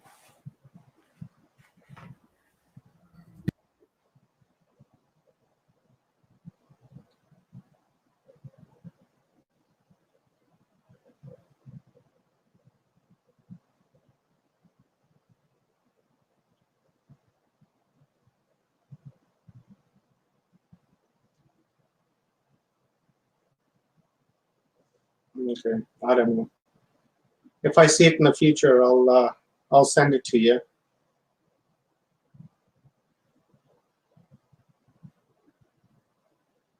Could it be in the Watchers? It happens.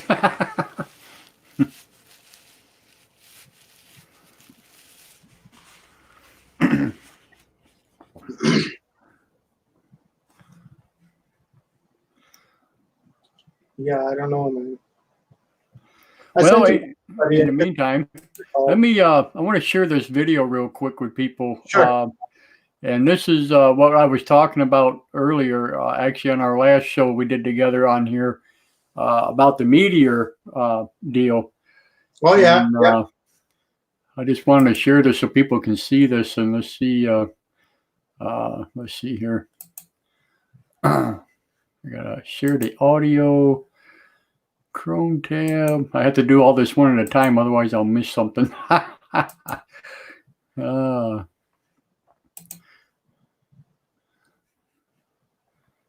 Okay, and that should go full screen. And let me start this form. There we go. As the world struggles to contain the new virus, a new speculation from the Chinese scientists believe it may have originated at a research facility not far from the Wuhan fish market.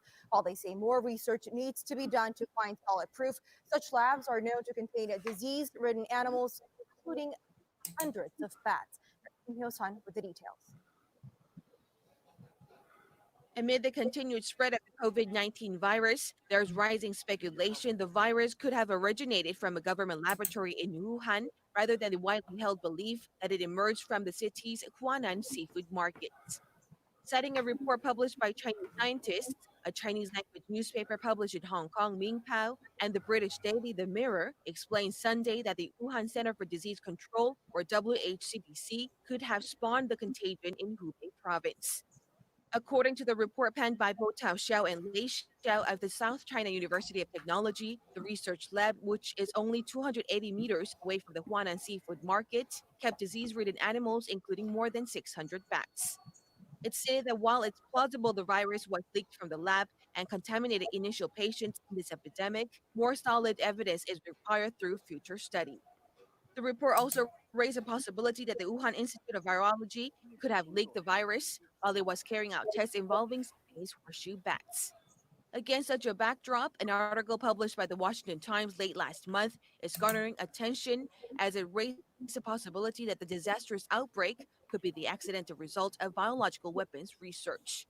This comes as a renowned law professor at Tsinghua University in Beijing, Xu Jianren, is known to be missing after publicly condemning Chinese President Xi Jinping for failing to contain the spread of the virus at an early stage. He even added the condemnation could be the last message of his life. Kim Hyo-sun, Arirang News. That's pretty. And of course we know. Last message of his life. Of course we know. Yeah, that was the actual last message of his life. Really? Yeah, he died of COVID. No shit. Yeah.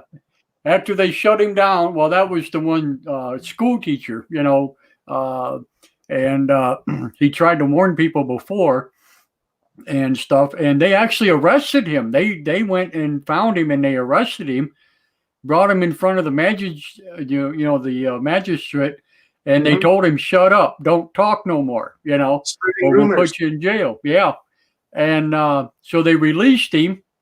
And of course, he went right back to his apartment, got right back online, started talking, About a week or so later, he comes down with the COVID virus, and he has pictures. There's pictures of him online now, different places where he's in hospital bed taking selfies, to show people what's happening to him. And of course, he did die. So it's a sad situation. That's too bad. But yeah, crazy True stuff. story. They were arresting a lot of people down there for saying that they were spreading rumors. Right. Right. Yes. That was the charge. Yep, exactly. So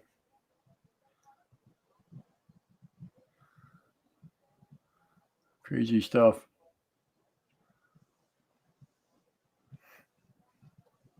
This stuff is just developing by the hour,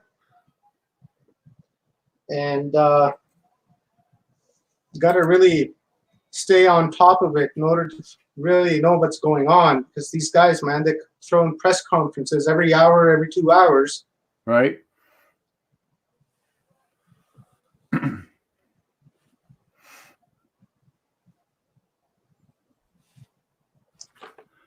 See, 10 hours ago, community, Kamloops business community. I'm having a request here about opening the phone lines. People say they want to call in. So it's going to take me here just a second to get this thing set up.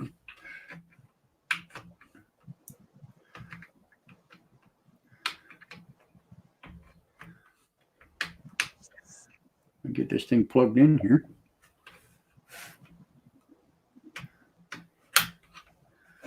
Okay.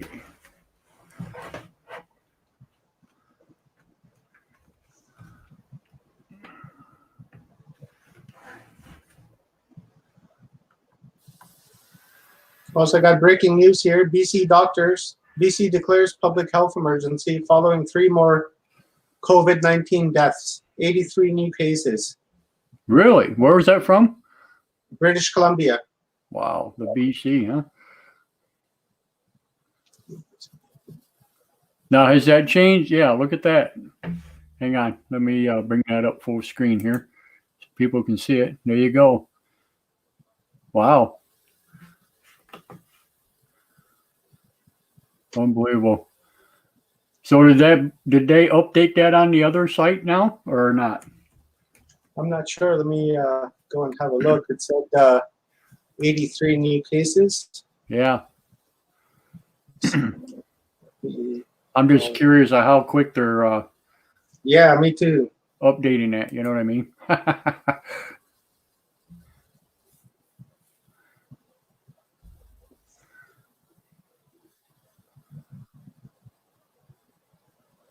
Come on here, little laptopy man. This thing hasn't been fired up in quite a while.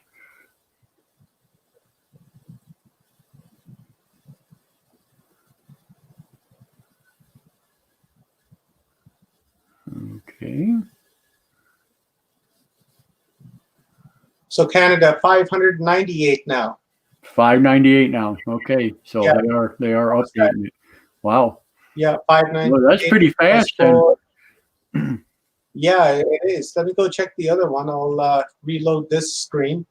Yeah.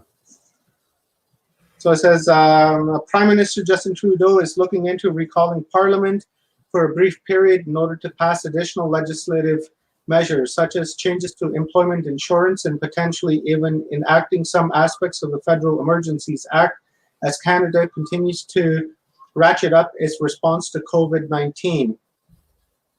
So it's like I remember I mentioned earlier that employment insurance, they're extending it to people that didn't qualify before. So, I'm assuming that's people, because I think you need to have like 900 hours in order to be qualified for EI. And you can't be fired. And contractors and self-employed people and part-time employees, they were not eligible for employment insurance. So I think what the measures they're going to take is that they're going to extend employment insurance to contractors, subcontractors, self-employed people, and part-time workers. Wow. So I think that's what the measures that they're going to call in for tomorrow. It goes on to say he's also imploring Canadians to heed public health authorities' advice to protect themselves and others amid the COVID-19 pandemic, and emphasizing the importance of social distancing at this time because community transmission is happening. A more full support package for Canadian workers and businesses, as well as measures to stimulate the economy, will be rolled out on Wednesday, Trudeau said. So that would be tomorrow's conference that he's going to probably call. Right. While the government has already been granted parliamentary approvals to spend money in response to COVID-19, Trudeau said further steps need to be legislated. So the federal government invoking the Emergencies Act, formerly known as the War Measures Act, and declaring a national public emergency would grant them considerable powers to lead a nationwide response, including restrictions on the movement with Canada. Doing so would require parliamentary oversight, and a small number of politicians would have to reconvene in Ottawa in the coming days. For those that don't know, Ottawa is Canada's capital city, like Washington, D.C. Uh-huh.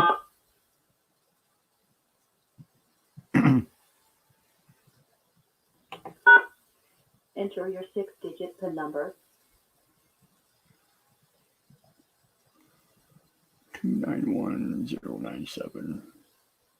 Did you hear about that H1N1 We did in not China? receive a response. Goodbye. Ah, it hung up on me. Sorry about that. I was trying to call into this thing to get the studio thing set up. Hang on, just give me just a second here. I hate when it does it. Calling Collins Studios host and call screener line. Please enter your show number and press pound.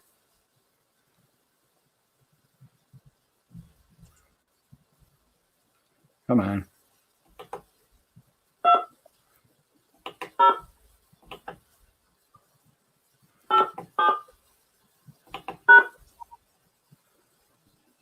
Enter your 6-digit PIN number.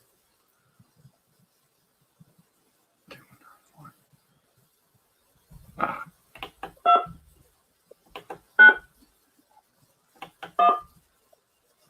Two 91097.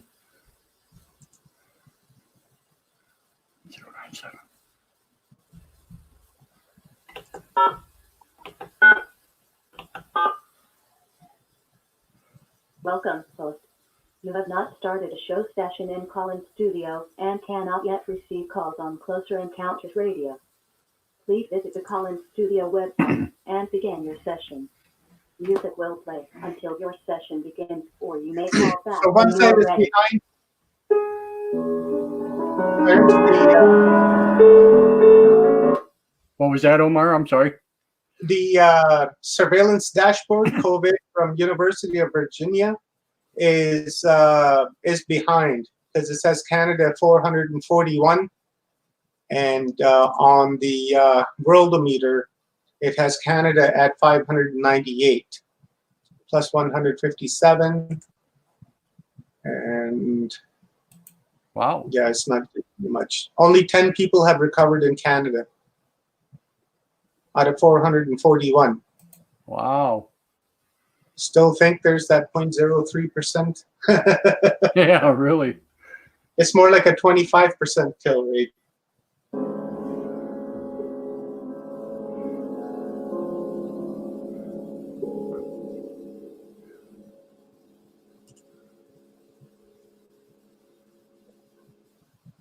Whoa.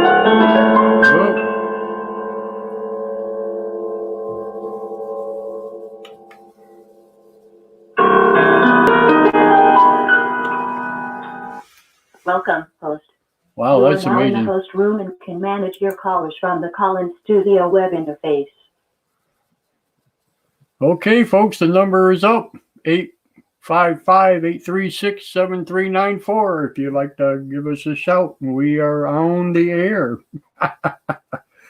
Yeah, it takes me a few minutes to get this phone line to connect. What a pain in the butt sometimes.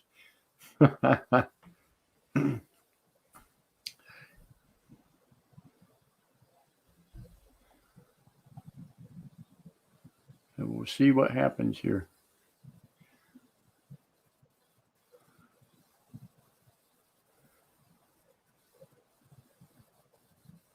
Rob's like, who you calling? I ain't calling nobody. Ghostbusters. Corona Busters. Yeah.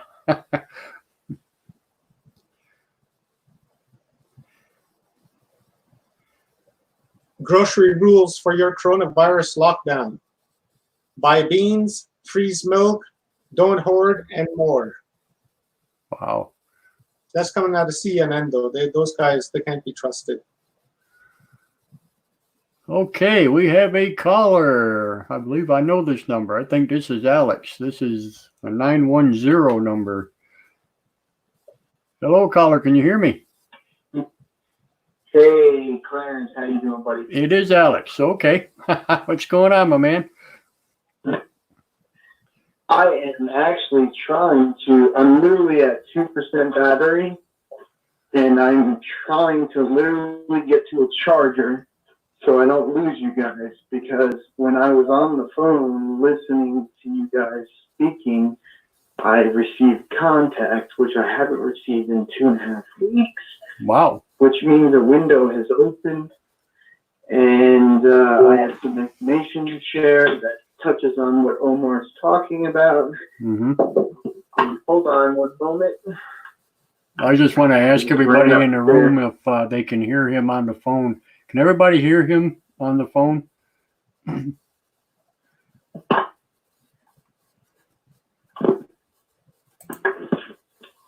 you guys hear me?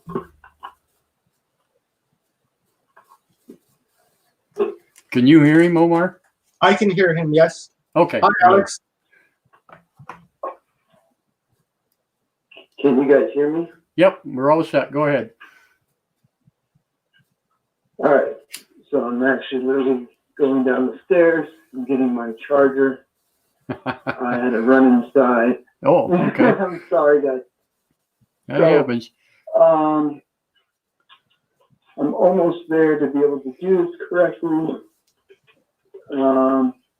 Sorry, guys. Give me 1 second. So I received contact when I was listening to you guys, and the window was closed.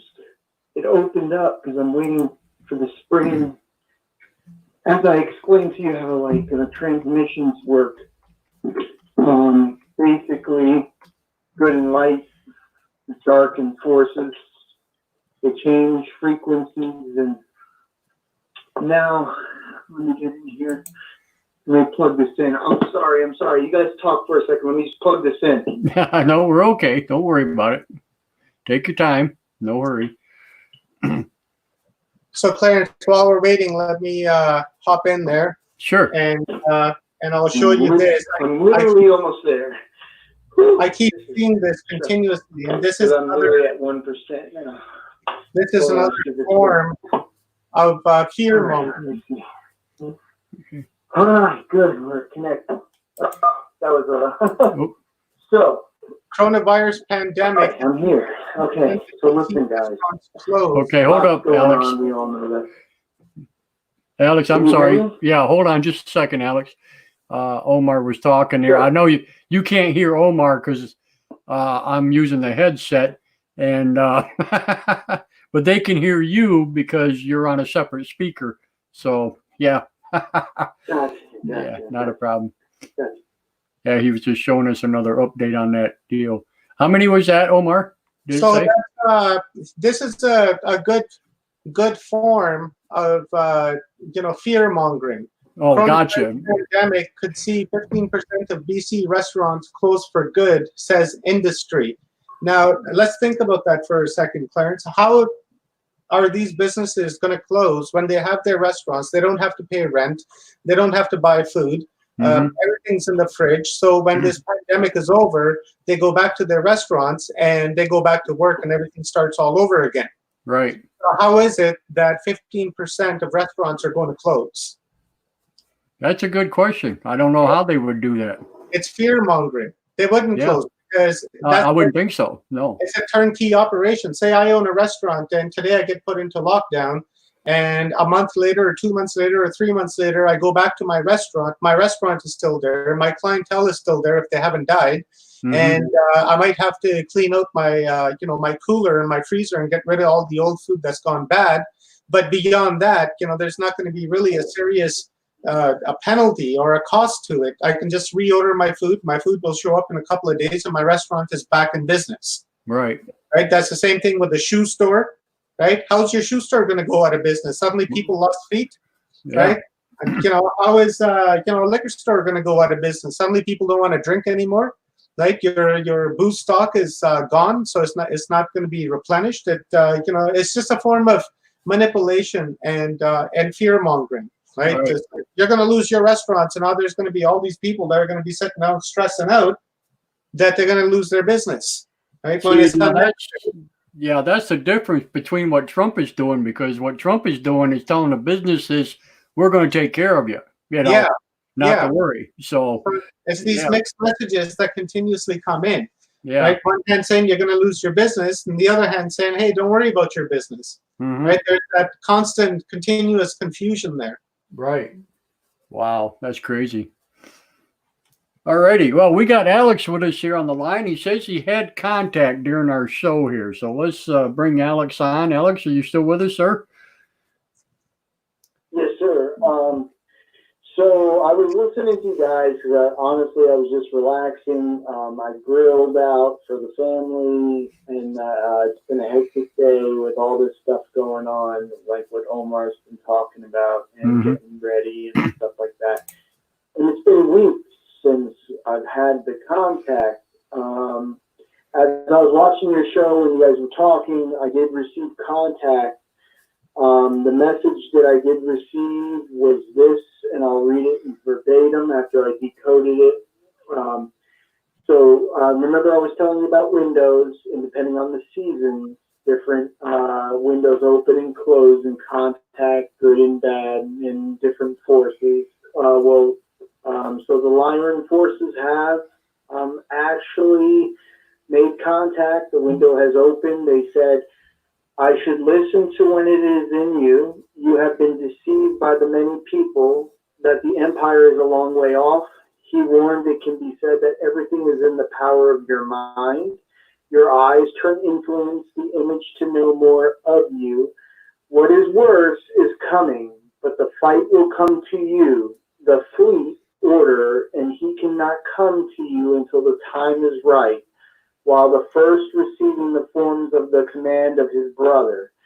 So basically what they're saying is, like, we understand that there was a deception with when I was talking about in the last episode about the fleet that was destroyed and the cloudy-eyed ones that were trying to deceive, and them spreading what they call the first wave onto the planet. Right. I guess this virus. And that they said the next stage is fire, but the dark side ones. But the light side has now recognized that this was a deception, that they are aware that when things become more hairy, so to speak, that they're going to send the fleet in to me, and this is what they said, and they're well aware of the situation. This is good news because since we have opened the window into the spring towards the summer, I will start getting more light transmission, and they're well aware of what's going on, and they're coming to help.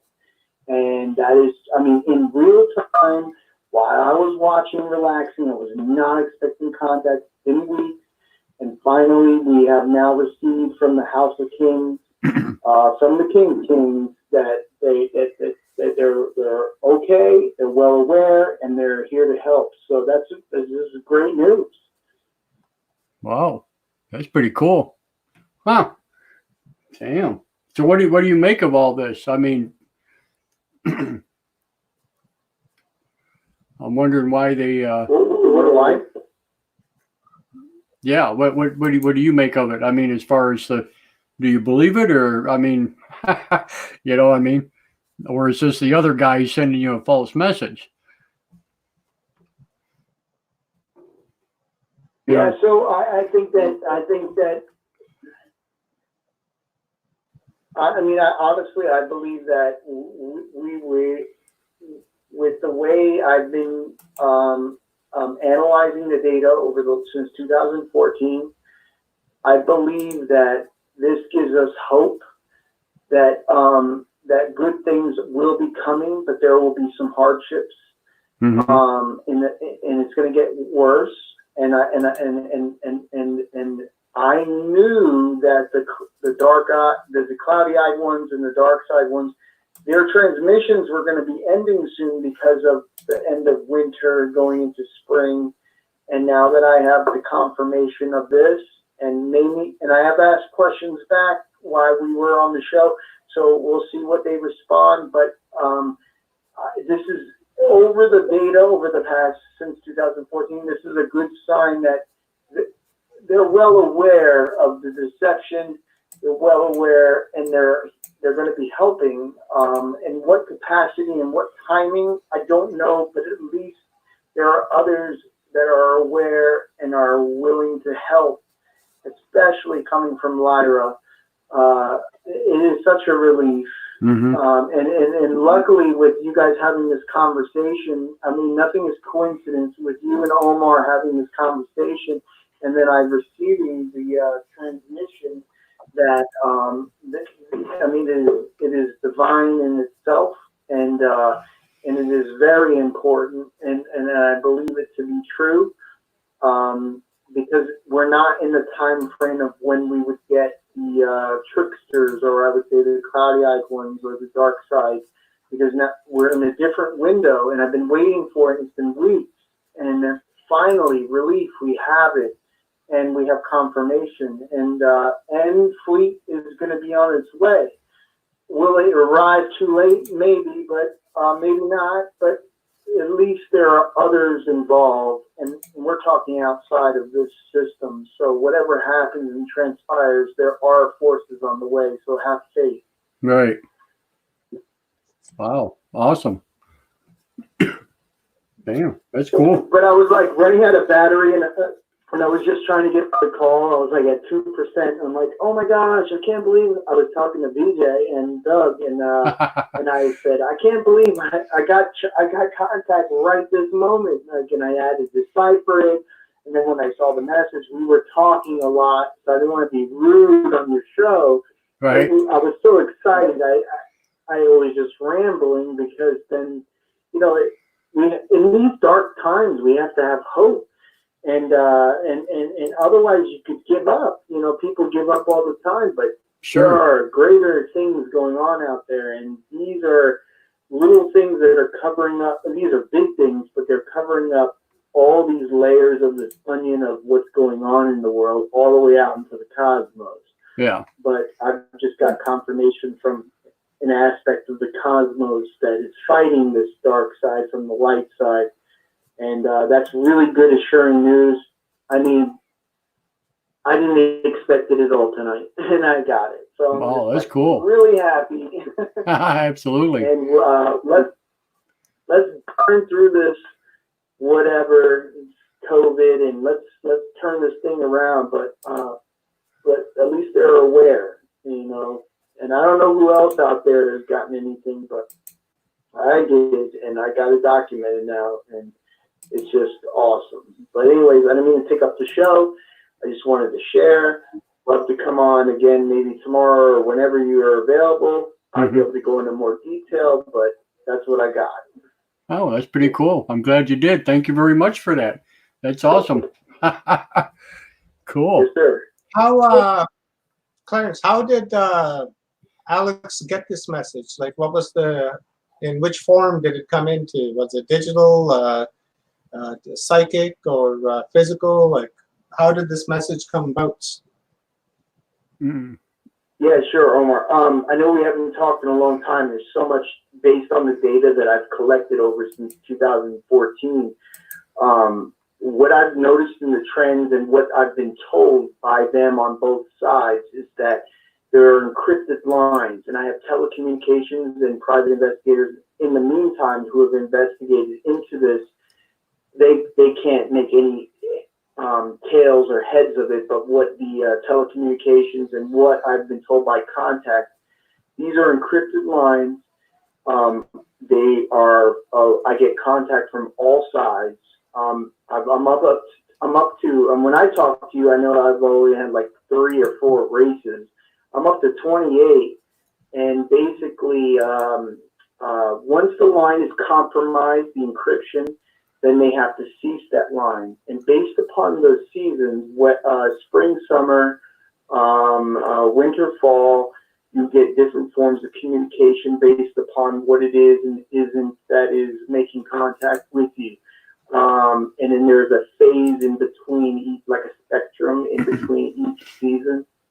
So this last season of being of winter has just ended, and that tends to be a lot more dark-sided communication that I do receive, whereas the spring and summer I get more of the light-sided communications.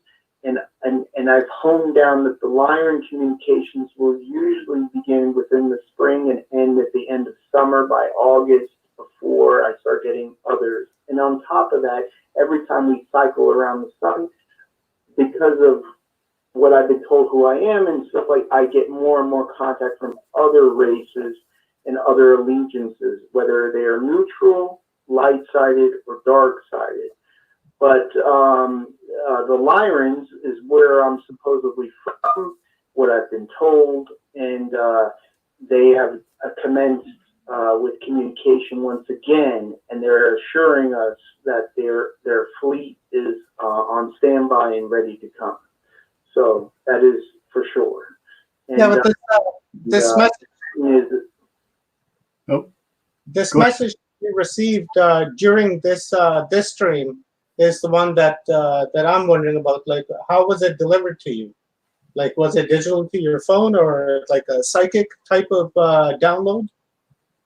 no, yeah. So your phone gets scrambled and basically becomes encrypted with a certain line. Once that line is compromised, that line will cease, or it'll change over into a new encrypted line that is untraceable, unrecognizable. It is not a live line. It is not. It is a disconnected number, and then images, codes, and many forms of language will come across in continuity over many years. So, and it's always different. So I have a new line, a new encryption, a new set of language, which I recognize based upon my data, which because I chronologically in order, date, time, and everything, and I decode it. And I've gotten so good at it, I can decode it within a minute. And that is the message that was sent to me, which gives me hope because of the dark messages I've received over the last couple of months.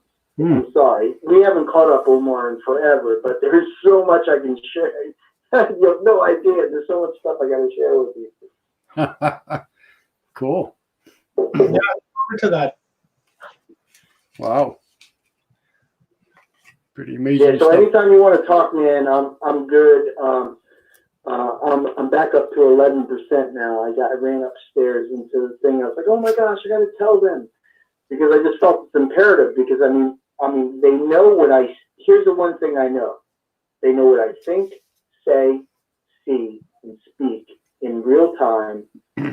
And whatever it is, they saw me seeing the show and I'm relaxing. So then they had to make a comment, obviously. So it had to do with what the information that you and Omar were talking about. So it was imperative that I chimed in. I didn't mean to interrupt, but I have this communication. So logically, it has to correlate because they see what I see, know what I know what I'm thinking.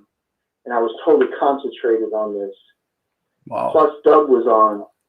It's just too much. There's no coincidence at that point. It has to, and I had to chime in. And even DJ, I let her know. So I didn't mean to interrupt and make, I'm not trying to here to disrupt. I'm just trying to. Oh, no, that's fine. Information. Yeah. Hey, any information is good information. Absolutely. I'll take everything you got. Yeah. Cool. This is all connected. This light side, dark side, deep state, cabal, outside, anything outside of the Earth atmosphere is extraterrestrial. So even if you're religious, it's extraterrestrial because it really is. Anything that you believe in, if it's outside and didn't originate from Earth, it's extraterrestrial. We have to get over this hump. Yeah. It's all intertwined and interconnected. And a lot of the books and truths that we believe and hold on to have been tainted. And I've been told that by contact personally, that they've been tainted, the works of the earth. Mm-hmm. So a lot of things, and you know, when I talked to Omar back in like it was 2014 or 2015 or something like that. So a lot of things have changed and have built upon based upon the data that I've received. And I have such a structured, organized situation going on that, I mean, if I took a pan around of my library, you'd be like, oh, that's the dark side wall, that's the light side wall, that's the images that I've received and everything else. And I don't make a profit off this. I could easily publish books, and I've done a lot of things, but I'm just trying to convey information because I've been green-lighted Right. this past year to start talking about this, immediately talk about this. Sure. And sorry, didn't mean to take up you guys' time, but Oh, that's I love fine. the That's what we show. do here. I So think cool. I like Clarence, I like Omar, I like all you guys. I think you guys are cool, and it just happened to be at the same time. Yeah. I can't control it.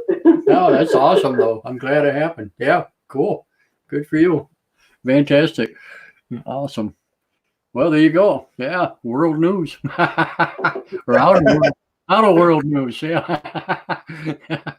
Yeah. You, in Awesome. fact, essentially are a extraterrestrial as well, even though your avatar might be terrestrial, but Right. your infinite consciousness is extraterrestrial.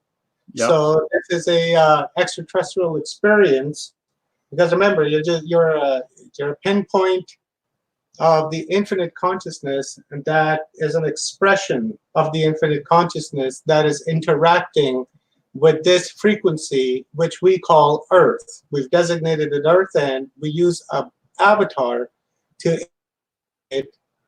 Essentially, this is kind of like a computer program, but very advanced. And your thoughts are the ones that program your reality and the matrix that you're interacting with. So if you think negative, then negative things will transpire over the course of coming days or weeks or months. And if you think positive, then positive events will take place over the course of days, weeks, months, and years. Right. So it's up to you. And this dark force, this archonic force that we're dealing with, forces us to think in a negative way. Like when you wake up in the morning and say, fuck, do I really have to go to work? That is a form of negative thinking, right? And then that negative thinking dictates your entire day because you already don't want to be there. So while you're there, you're going to be miserable and you're going to vibrate at a lower distortion, and in thus feeding your negative dense energy to this force that is feeding off of us. As I stated before, they rear us for food just as we rear chickens for food, Right. right? So when you think positive, then you have a higher vibrational frequency, and these things are not able to attach to you. They're like shadow people. You see a shadow and it starts moving, right? It's it's umbilically attached to you. You're its food source. And this transpired, not that long ago, as I've stated before, like maybe 10, 12,000 years ago. This started when they brought in the moon and began transmitting a frequency from Saturn onto us so that our vibrational frequency and distortion is not in sync with the Schumann resonance, which is the frequency which we should be vibrating at, but it's been off kiltered so that we vibrate differently, so that we become food. Right. Cool. It's a very complex subject. Yep, it sure is. It involves a number of different ideas, right? Of energy and the matrix, and using an avatar, and the program that's that you're interacting with, and how to write it and how to delete it. And it's very complex, but hopefully you guys, when my book comes out, you'll read it and maybe get a bit of an understanding of what I'm talking about from the aspect that I'm coming at. Absolutely. Absolutely. Can't wait for that to happen either. Cool.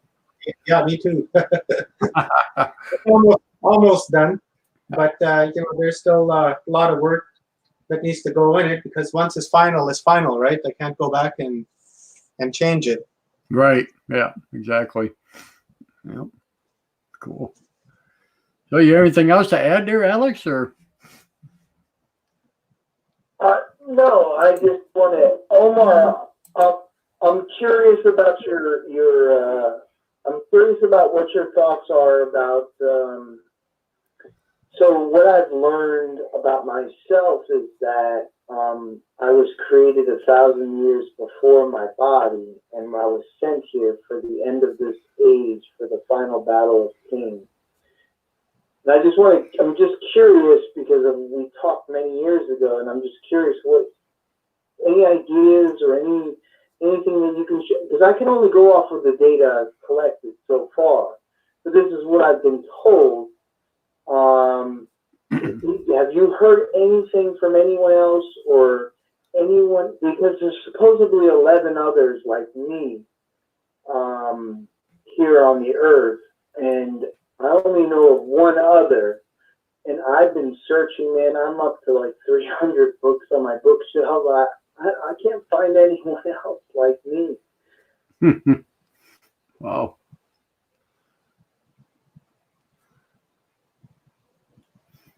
So I'm just trying to find out anyone else who may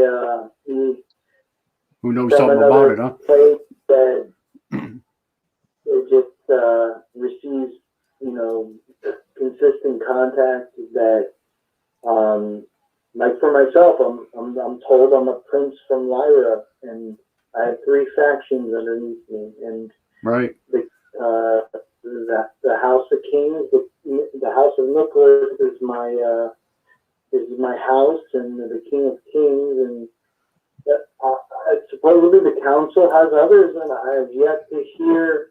I hear a lot of names, but no one ever mentions the same as me, and I have everything documented. I mean, I've been documenting since 2014, and Right. and I've got one other person. That is all I have found out of all. And I've watched from Dr. Sala down to that Corey Good, to you name whoever it is, and I just can't find the others.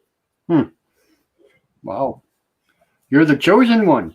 I had a reading done reluctantly a few years ago. I won't mention the person's name for privacy reasons, but they reached out to me and called me on Messenger, and I ignored the call first and called back again, and so I answered it, and then they were like, I have a message. I need to get a reading done to you, and I need to pretty much relay this information onto you. So she went on to tell me that this is my first visit to this frequency, and that I'm here as an observer. And once I'm done here, I'm to file a report with the Council of 13, because I'm here at their directive, and I answer to no one else except to the Council of 13. And I've had no incarnations, and like I said, first visitor, so most likely a wanderer, and that's pretty much it. That was the extent of my reading that I'm willing to share right now. But I don't get any downloads of any kinds or any ET interaction.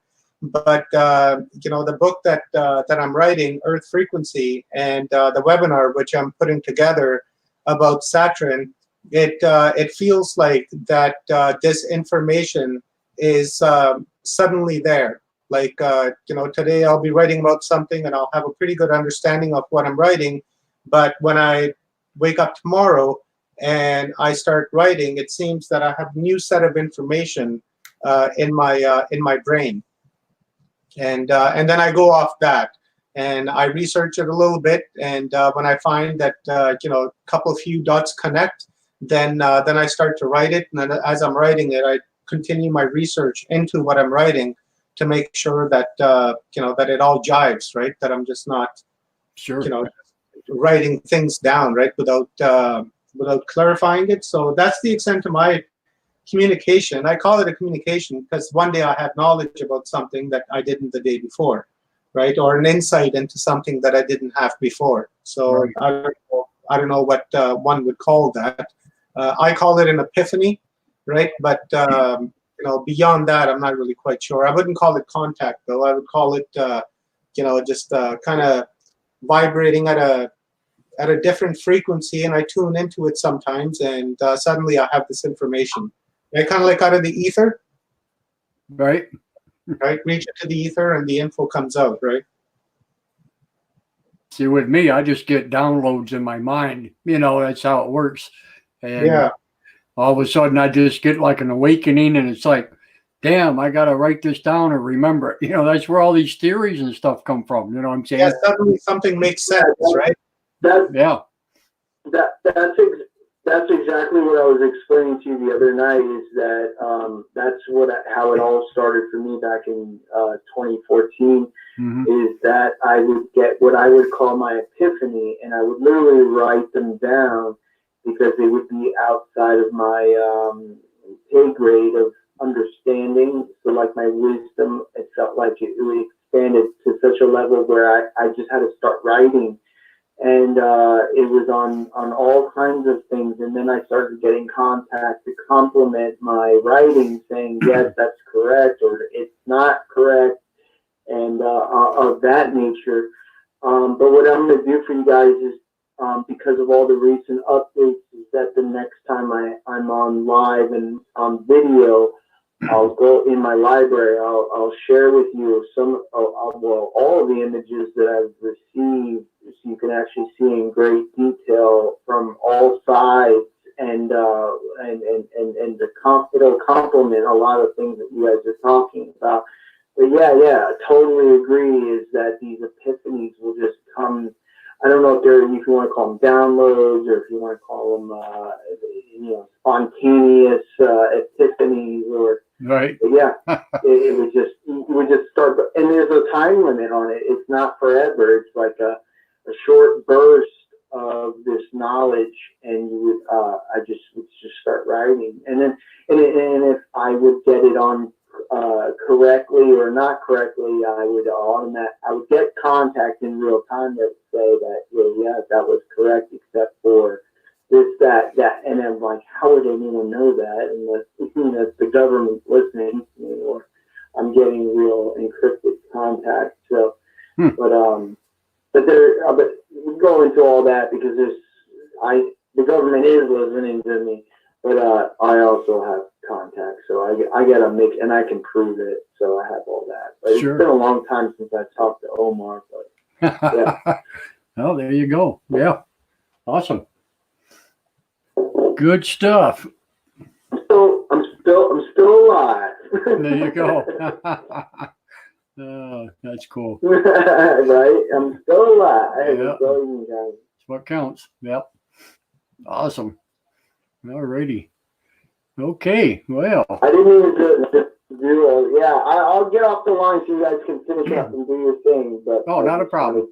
Yep. It was just cool that I've been waiting for it. It's been weeks, and I finally got contact, and it was just during your show at the right time what you were talking about, and I was like, this is beyond coincidence. I have to share this. Exactly. Yeah. And it's important. So whether it's good, bad, the ugly, at least it's known. So it's been said. Sure. Nothing wrong with that. Well, I'm glad you shared it with us. No doubt. Yeah. Good. Thank you. Yeah. Gentlemen, until we talk again, I'm peacing out of here. And Clarence, if you want to talk tomorrow, if you have an open slot, I'd love to come on. Other than that, enjoy. Have a good night. Be safe. And stay indoors and watch out. It's just getting nutty out there.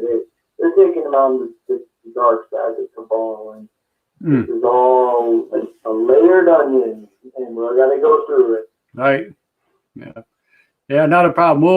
We'll work something out here. We can get you back on here pretty soon, and let you show us the rest of your stuff there that you got going. So yeah, we'll definitely make a slot for you. Not a problem. All right, gentlemen. Have a good night. All right, you too. Alex. Thank you. Cool. That was an interesting tidbit of information. Yeah, absolutely. Couldn't come at a better time, right? Yeah, Yeah, I like that. That's awesome. So cool. Well, we got about 20 minutes or so, and then we'll hit the 3-hour mark. So while we're here, we could go into the post thing here if you want to, and we can. Yeah, let's do that up. Yeah. Let me. Phone lines are open. 1-855-836-7394. Call in. Yeah, absolutely. Phone lines is open. I actually like this little setup I have. You know, it's pretty cool how it works out. But Yeah, that is. okay, let me see here. The only thing I got to remember is if I have a guest that wants to talk to the person on the phone, then I have to unplug my headset a little bit so the speaker part of the computer, he can hear it because I'm on a separate computer with the phone. You know what I'm saying?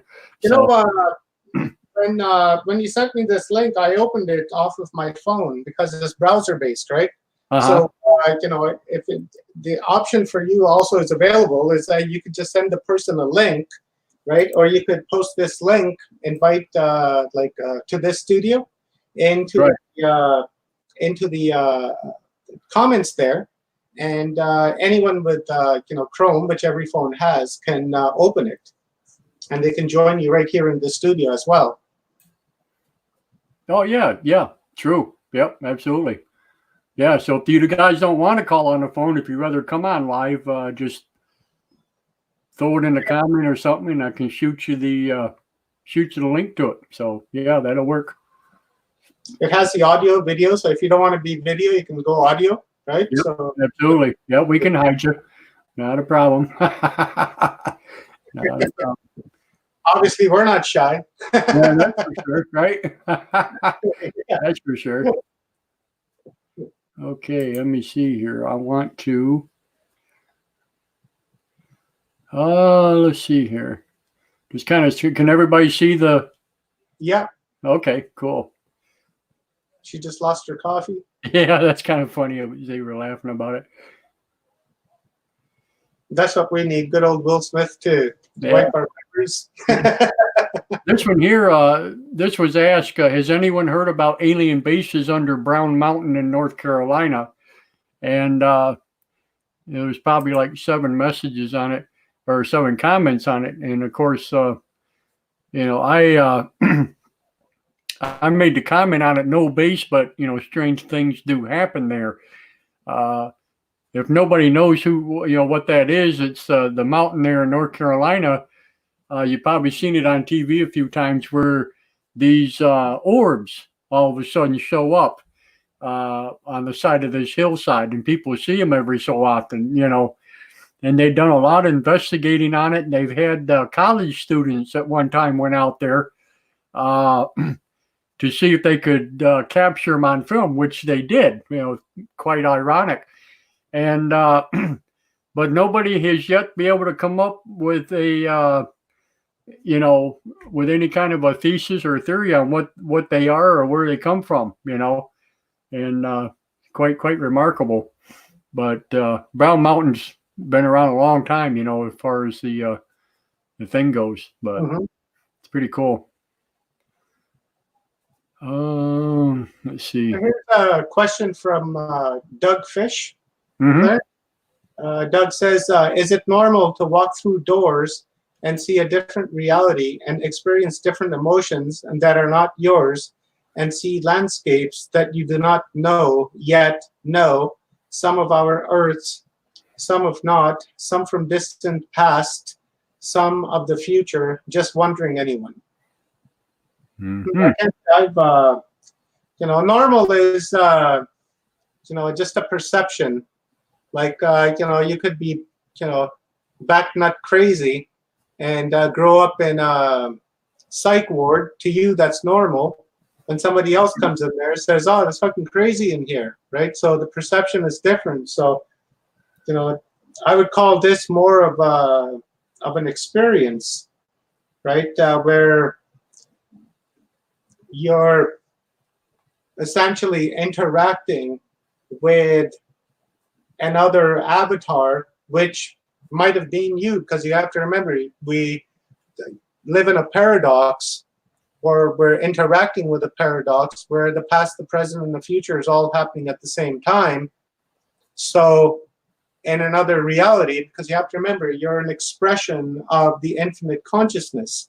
Right. So this is not just, the only expression of you, because I am an expression of you as you are an expression of me. So you could be getting, frequency experience from, another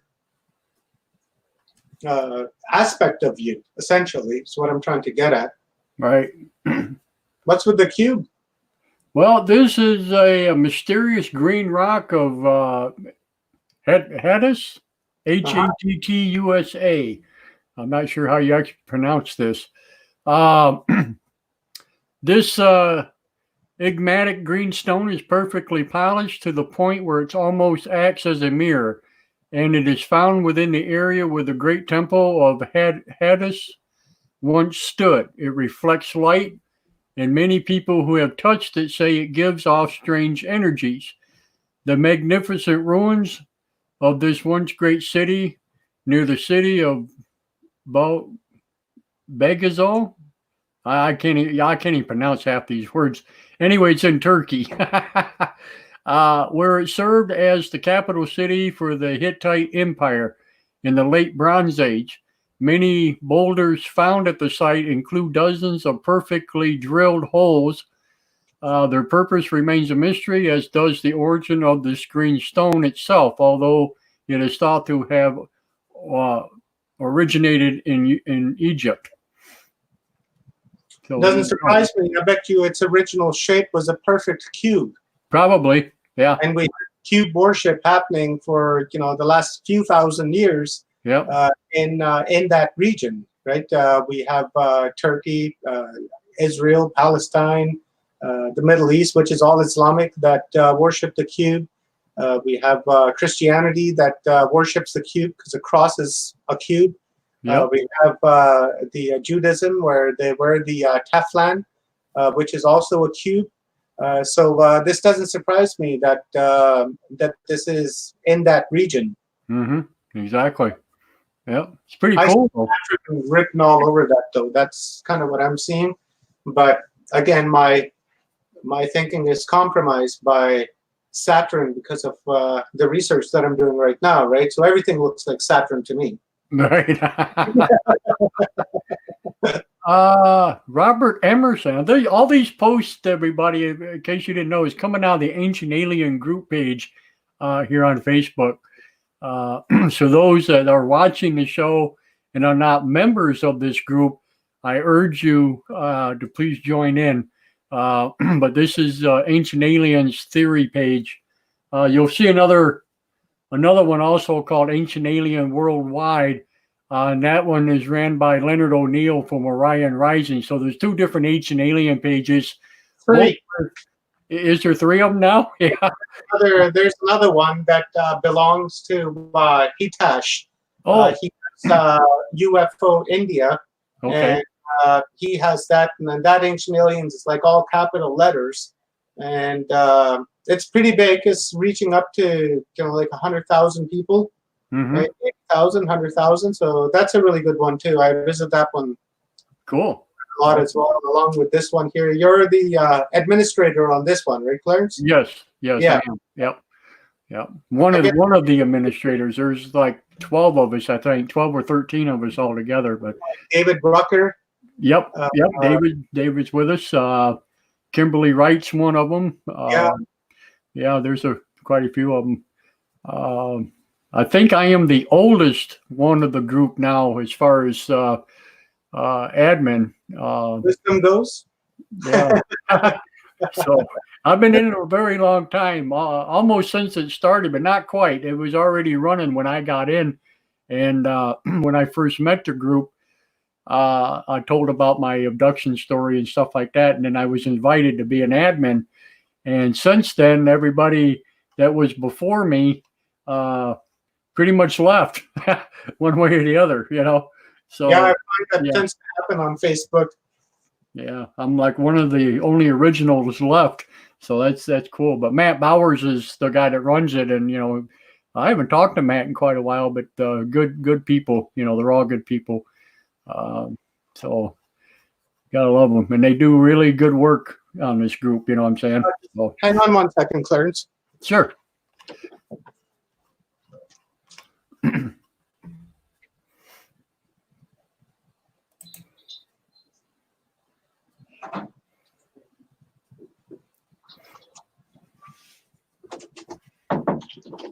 My kid banging on the door. Oh, I gotta love them. But anyway, I'll read this post real quick. It's pretty simple. Says everybody needs to start listening to peoples who actually have been abducted, who had real close contact. There is a wealth of information there. So many people have the craziest ideas from some book they read. So many people have crazy ideas from some book they read. Yeah. So in other words, he's saying listen to the people that actually been there, you know, instead of reading it out of a book. Yeah. Practical experience. Yep. Exactly. So that's pretty cool. There's my little post about tonight's show. I should have bricked that big when Alex came on. Yeah. Yeah. Exactly. I have to laugh. You know, I posted this post, you know, about tonight's show, and of course, I got a couple memes like this. You know, where they should have bricked. You know, and the comment on it was really funny. Stinky. Says, I hope he's got some toilet paper. And I laughed, you know, I said, yeah, that's a good one. Yeah. People like stinky, you know. So we have a lot of fun in here too, you know. It's not all just, you know, but there is good humor. Pretty cool. Kind of reminds me of Steve Meads. What's that? Steve Meads' Chouvet Cave, that bottom pictures there. No, actually, this is the real Area 51. Yeah, I understand that. I'm saying that the image that Steve Meads has on his book, Chouvet Caves, is kind of similar to like the Da Vinci. Yes.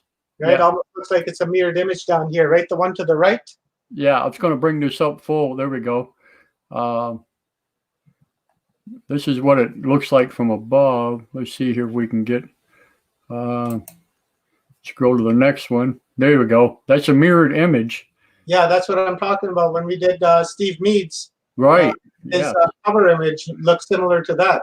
Isn't that something? Look at Yeah. that. This is Area 51 from above. Yeah, this is Wow. crazy. And then he had another one here. Look at that. And that looks like a big bird. See that? With the wings Oh yeah, and then the obviously tail. the face there with the two black spots. Right? Yeah. Yeah. Now, Or maybe a big moth or a butterfly or something, you know. looks by the like way. an insectoid. Yeah, exactly. There's the face. Yep. There's the face with the two black eyes on either side. Again, looks like Steve Meads' cover picture on his book. On his book. Yeah, exactly. Wow, that's just awesome. Wow, very cool. Very cool. Yeah. I wonder if that's photoshopped or is that just No, that's a mirrored image. That's the actual he says the real Area 51. So I don't know. I don't see the runways and stuff though. Let me look in this other picture here. I don't know. Yep. Let me go back. This must be really high above it. I can't tell where the actual base is. If it, well, I bet it's right here. Yeah. looks like an entrance right below that? Yeah. Kind of like what Brad was showing us last night in Coming in there. Antarctica. Yep. Yeah. Wow. Groom Lake. If you guys missed that, check it out. Had a fantastic talk with the great Brad Olson. Last night. Yes, we did. Yeah. Antarctica. He visited Antarctica. He was there on the ground. So on Watchers Talk, Clarence and I had a really good talk with him for about 2 hours last night. You guys can find that discussion on Watchers Talk in YouTube. Very interesting conversation. Some of the things he was telling us was just amazing. It is amazing. Yeah. Very, very, very sick conversation. Talking about UFOs and aliens and the Vril and Hitler and And this guy went to Antarctica, people. He's been there. He's seen it. Yeah, that's what's so cool Got about it. a documentary coming out. It's a series called Antarctica by Sail. The address on that one here, I'll give you guys a web address if you guys want to check that out. Yeah. Brad's upcoming series is called CISpy.com. Mm-hmm. This particular post here we're looking at comes from Francis, and he says, why do you think the body of the Sphinx is much more eroded? Question mark. Has the face been recarved? And of course, he's got a picture of it here. And this is a pretty good photograph. I like this. Let me see if I can blow this one up. There we go. But this is what I was saying in other shows that we talked about this. You see how these are all embedded lines. They're not like straight up and down. These lines run parallel. You know, they're up and down. And each one of these layers, to me, is a water level. Now, thousands of years too. Exactly. Now, if you look at this, and this is what's really intriguing, all the way up here to the neck, right? Look how much higher above the ground, above the platform here, that this is. So that tells you there was a lot of feet of water between the actual bottom, you know, or the bottom of the, which would be the top of the layer to the neck. You know what I'm saying? And then, of course, you look back here in the background, you can see it there, too. I wonder if the tunnels there's tunnels underneath the Sphinx, and whether the Sphinx was originally built in the Nile River, and through the tunnel system underneath, it was directing water underneath the pyramid. It very well could be, because there is water under there. They found that. The pyramid vibrates like the way we know it vibrates, right? So I wrote a comment. The river in itself, and then as the river moved, because we know the river was much closer to the pyramids back in those days, and as the river moved, it left those lines in the Sphinx. Yeah, I wrote a small comment on here because there's like 63 different comments on here about it, you know, and stuff. But I wrote mine, and I wrote back to him, and I said, maybe I can shed some light on this. You have to remember, the Nile flowed just in front of where the pyramids are now at one time. The land was green and very fertile. They had the biggest abundance of wheat at one time, long before Moses. The Nile has since been moved, and it is my opinion / theory that the Sphinx was there before the earth went into a tilt, which in turn caused the water to move, which flooded the Sphinx in the process. Over time, the water receded or evaporated, leaving the erosion you see and the sands to blow in and cover it up. And then I put in parentheses, this all happened before any pyramids were built and the recarving of the face. And then I wrote, truth be known, the Egyptians may not have known about the body of the Sphinx until much, much later. And that was my reply to that.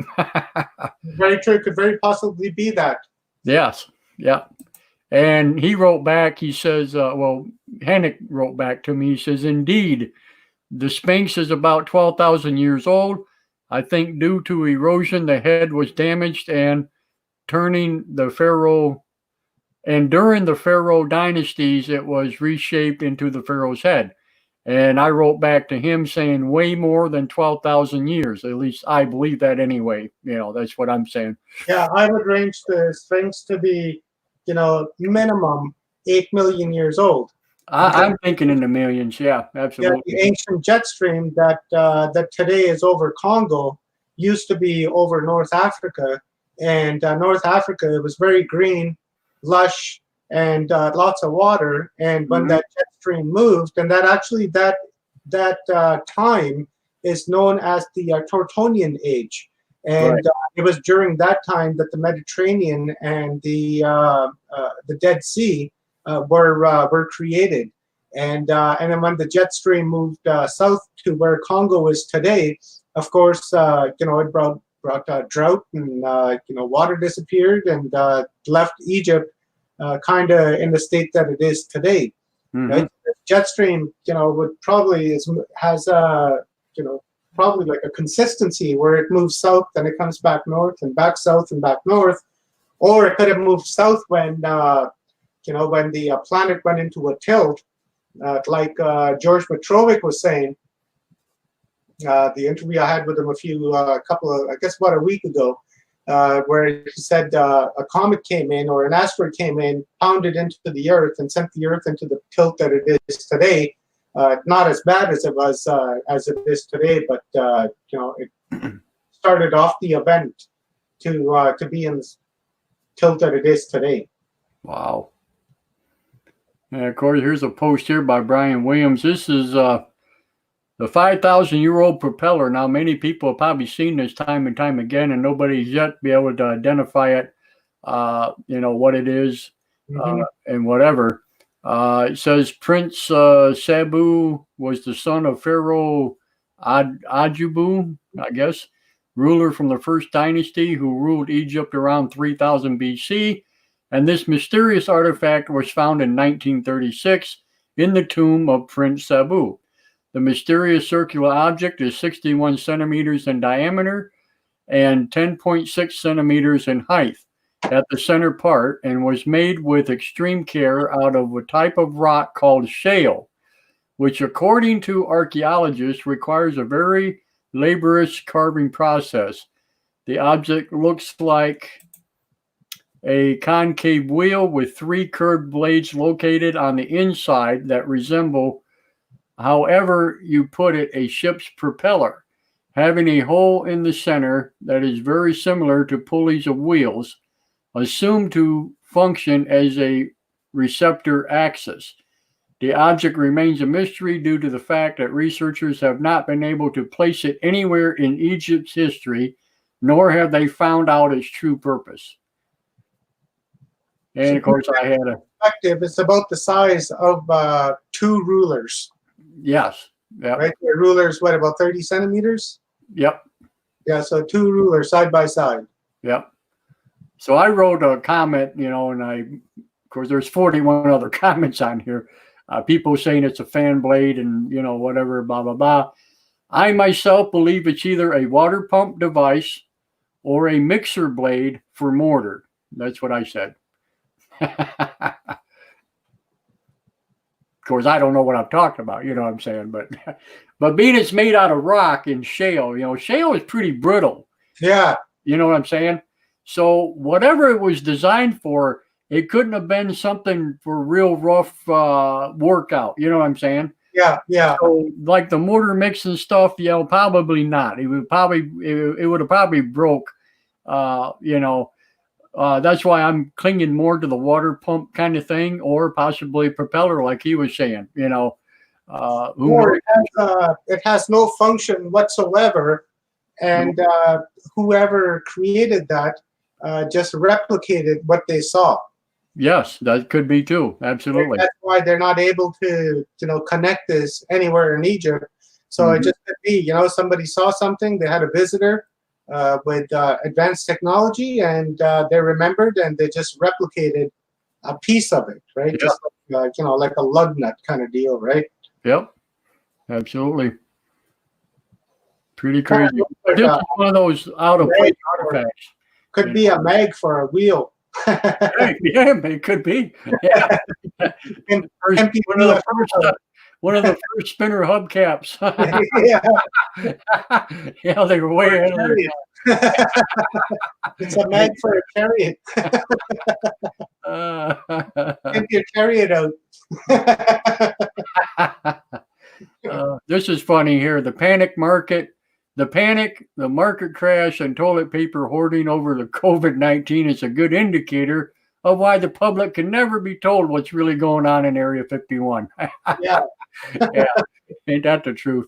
Hey, Giorgio had a birthday. There you go. That was shared by our good buddy Dave. Yeah. I didn't even know that. Yeah. He's sure getting paid well, eh? What's that? I said he's sure getting paid well. Yeah, doesn't he? First episode of Ancient Aliens, he was pretty skinny. Yeah, you are. Look at this. This is pretty cool. This was a chain carved out of rock. Yeah. That's pretty cool. For those who say every temple India made by alien technology, no, quite exclamation point. This monolithic stone chain is carved by ultra skilled artists in a similar manner as they carved it thousands of years ago. All they lack is patrons. Unfortunately, temples who supported these arts are controlled by a select and greedy state. Yeah, that's sad. Yeah, that's handmade. Ain't that something? Wow, that's crazy. Yeah, pretty cool though. Yeah. Yep. Awesome work. Awesome work. Well, go up a little bit. What's that? Go up a little bit. Go up a little bit. Yeah, to that Egyptian post. Oh, the kingdom of heaven is within you, and whoever shall know himself shall find it. Yeah. Pretty cool. Yeah, that's pretty cool. I don't know about the heaven part. That's a brain program to entrap you into the matrix. Right. Because if you believe something exists, then you'll manifest that, and then you'll be trapped here. Hi, my brother. 3 hours. I gotta cook some. Yes, it sure is. Time to go. Yep. Some quarantine food. Quarantine food. That's So funny. we gotta ration it. So a half a box of macaroni and cheese for 3 people. Awesome. One box will feed 6 times for 2 days. So Right. and a glass of water. Drink a lot of water. That'll keep you full. That's true. Yeah, absolutely. Awesome. Thanks for having me on, my brother, and I really appreciate it. Well, I'm glad you were here, and like I said, I'm glad that Alex called in, and you know, I hope everybody stays safe out there for sure, and you know, we definitely don't need anybody sick, or you know, we want to keep everybody safe. So Absolutely.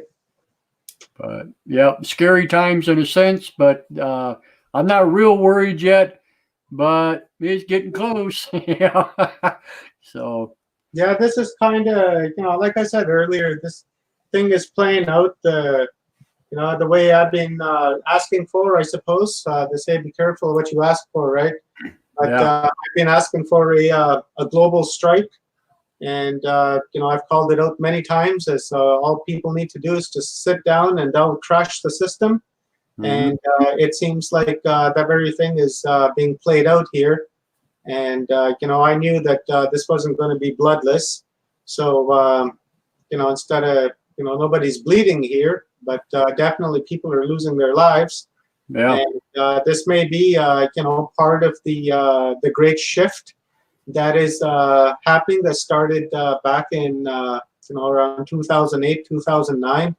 2012 was the peak of it, and then from there, people's vibration and enlightenment has been increasing, and more people are waking up.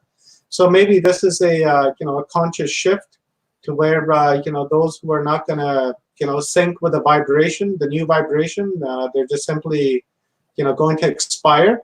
Mhm. And those who will vibrate and are ready to move into the next phase of our age of Aquarius, then those people will stick by and things will shift. But I'm definitely hoping that central bank will collapse and the industry as we know it will collapse, and hopefully we have some good leadership so that when we come out on the other end, people are not going to continue to be exploited as we have been in the last several thousand years. And, perhaps this is a, so to say, godsend and an answer to what we've been looking for. Because really, at the end of the day, it's the central bank that's really destroyed our human experience. And so hopefully this brings it down. And global strike is what I've been calling for, and I got it. Right. So, I'm not going to complain. All we can do is just be careful and, appease those who need to be appeased.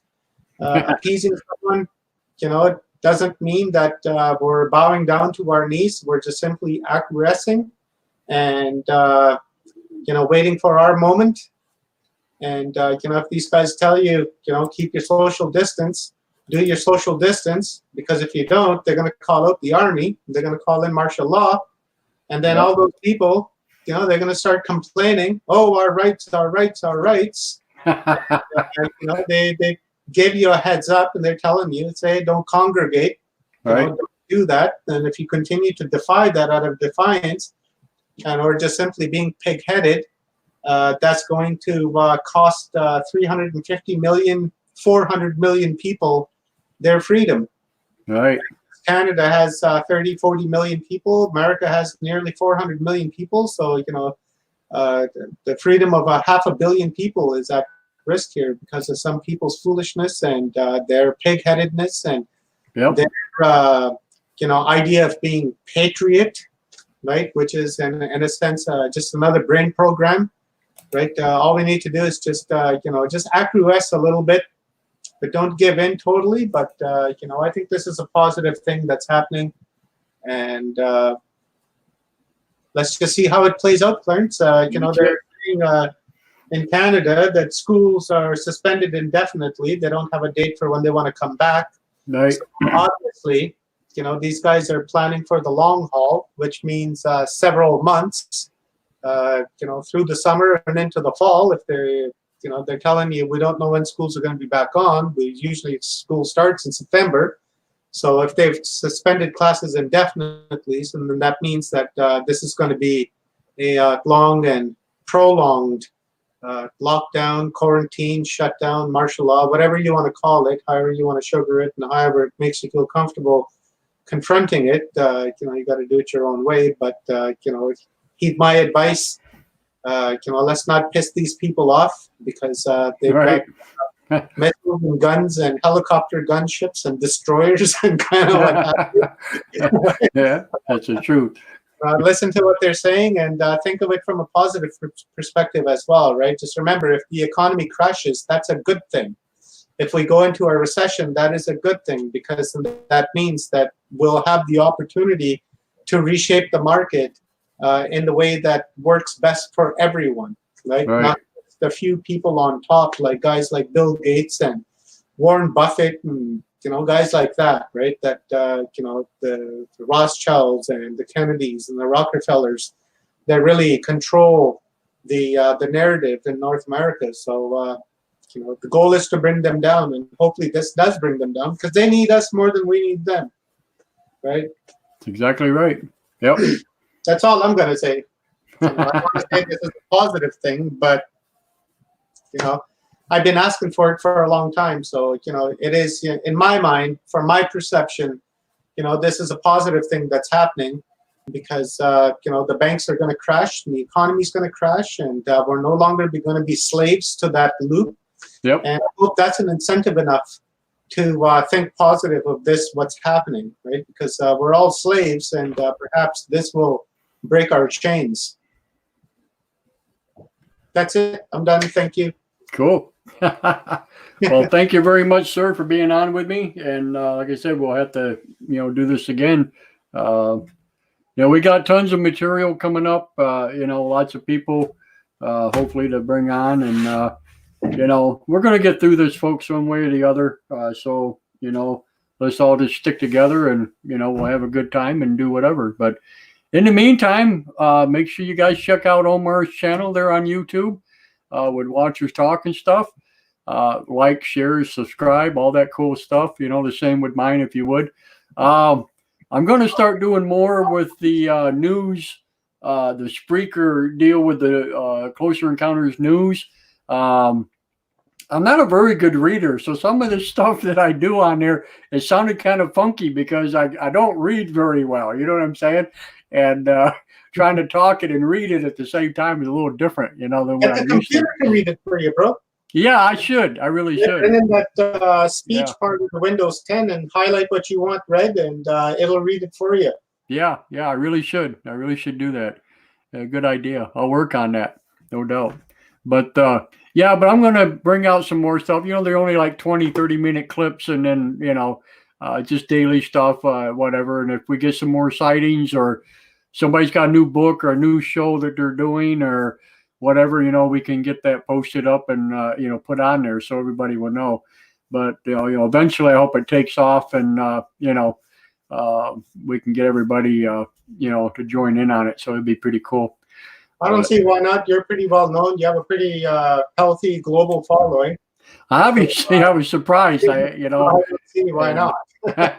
Once again, I want to thank everybody that watches this show and follows us and stuff and likes and all that stuff.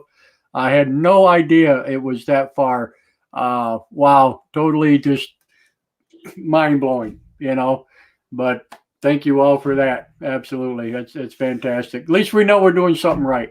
Yeah, exactly. Absolutely. So. All right, folks. In the meantime, we'll be back with you here the next couple of nights. We'll keep you posted and, keep you going on it. So Godspeed to everybody, and please be safe out there. All right. Absolutely. Wash your hands. Yeah, absolutely. Thank you all for being here. I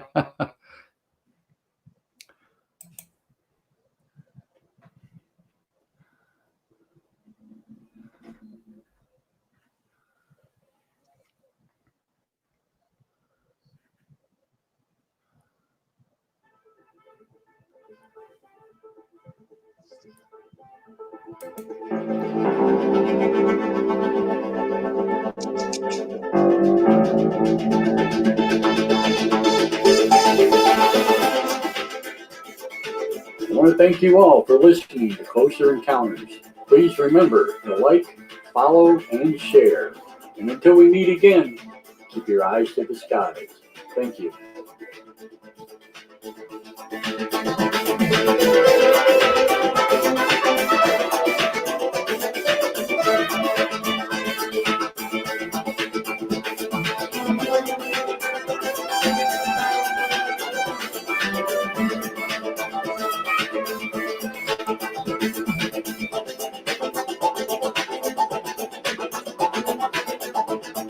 Thank you.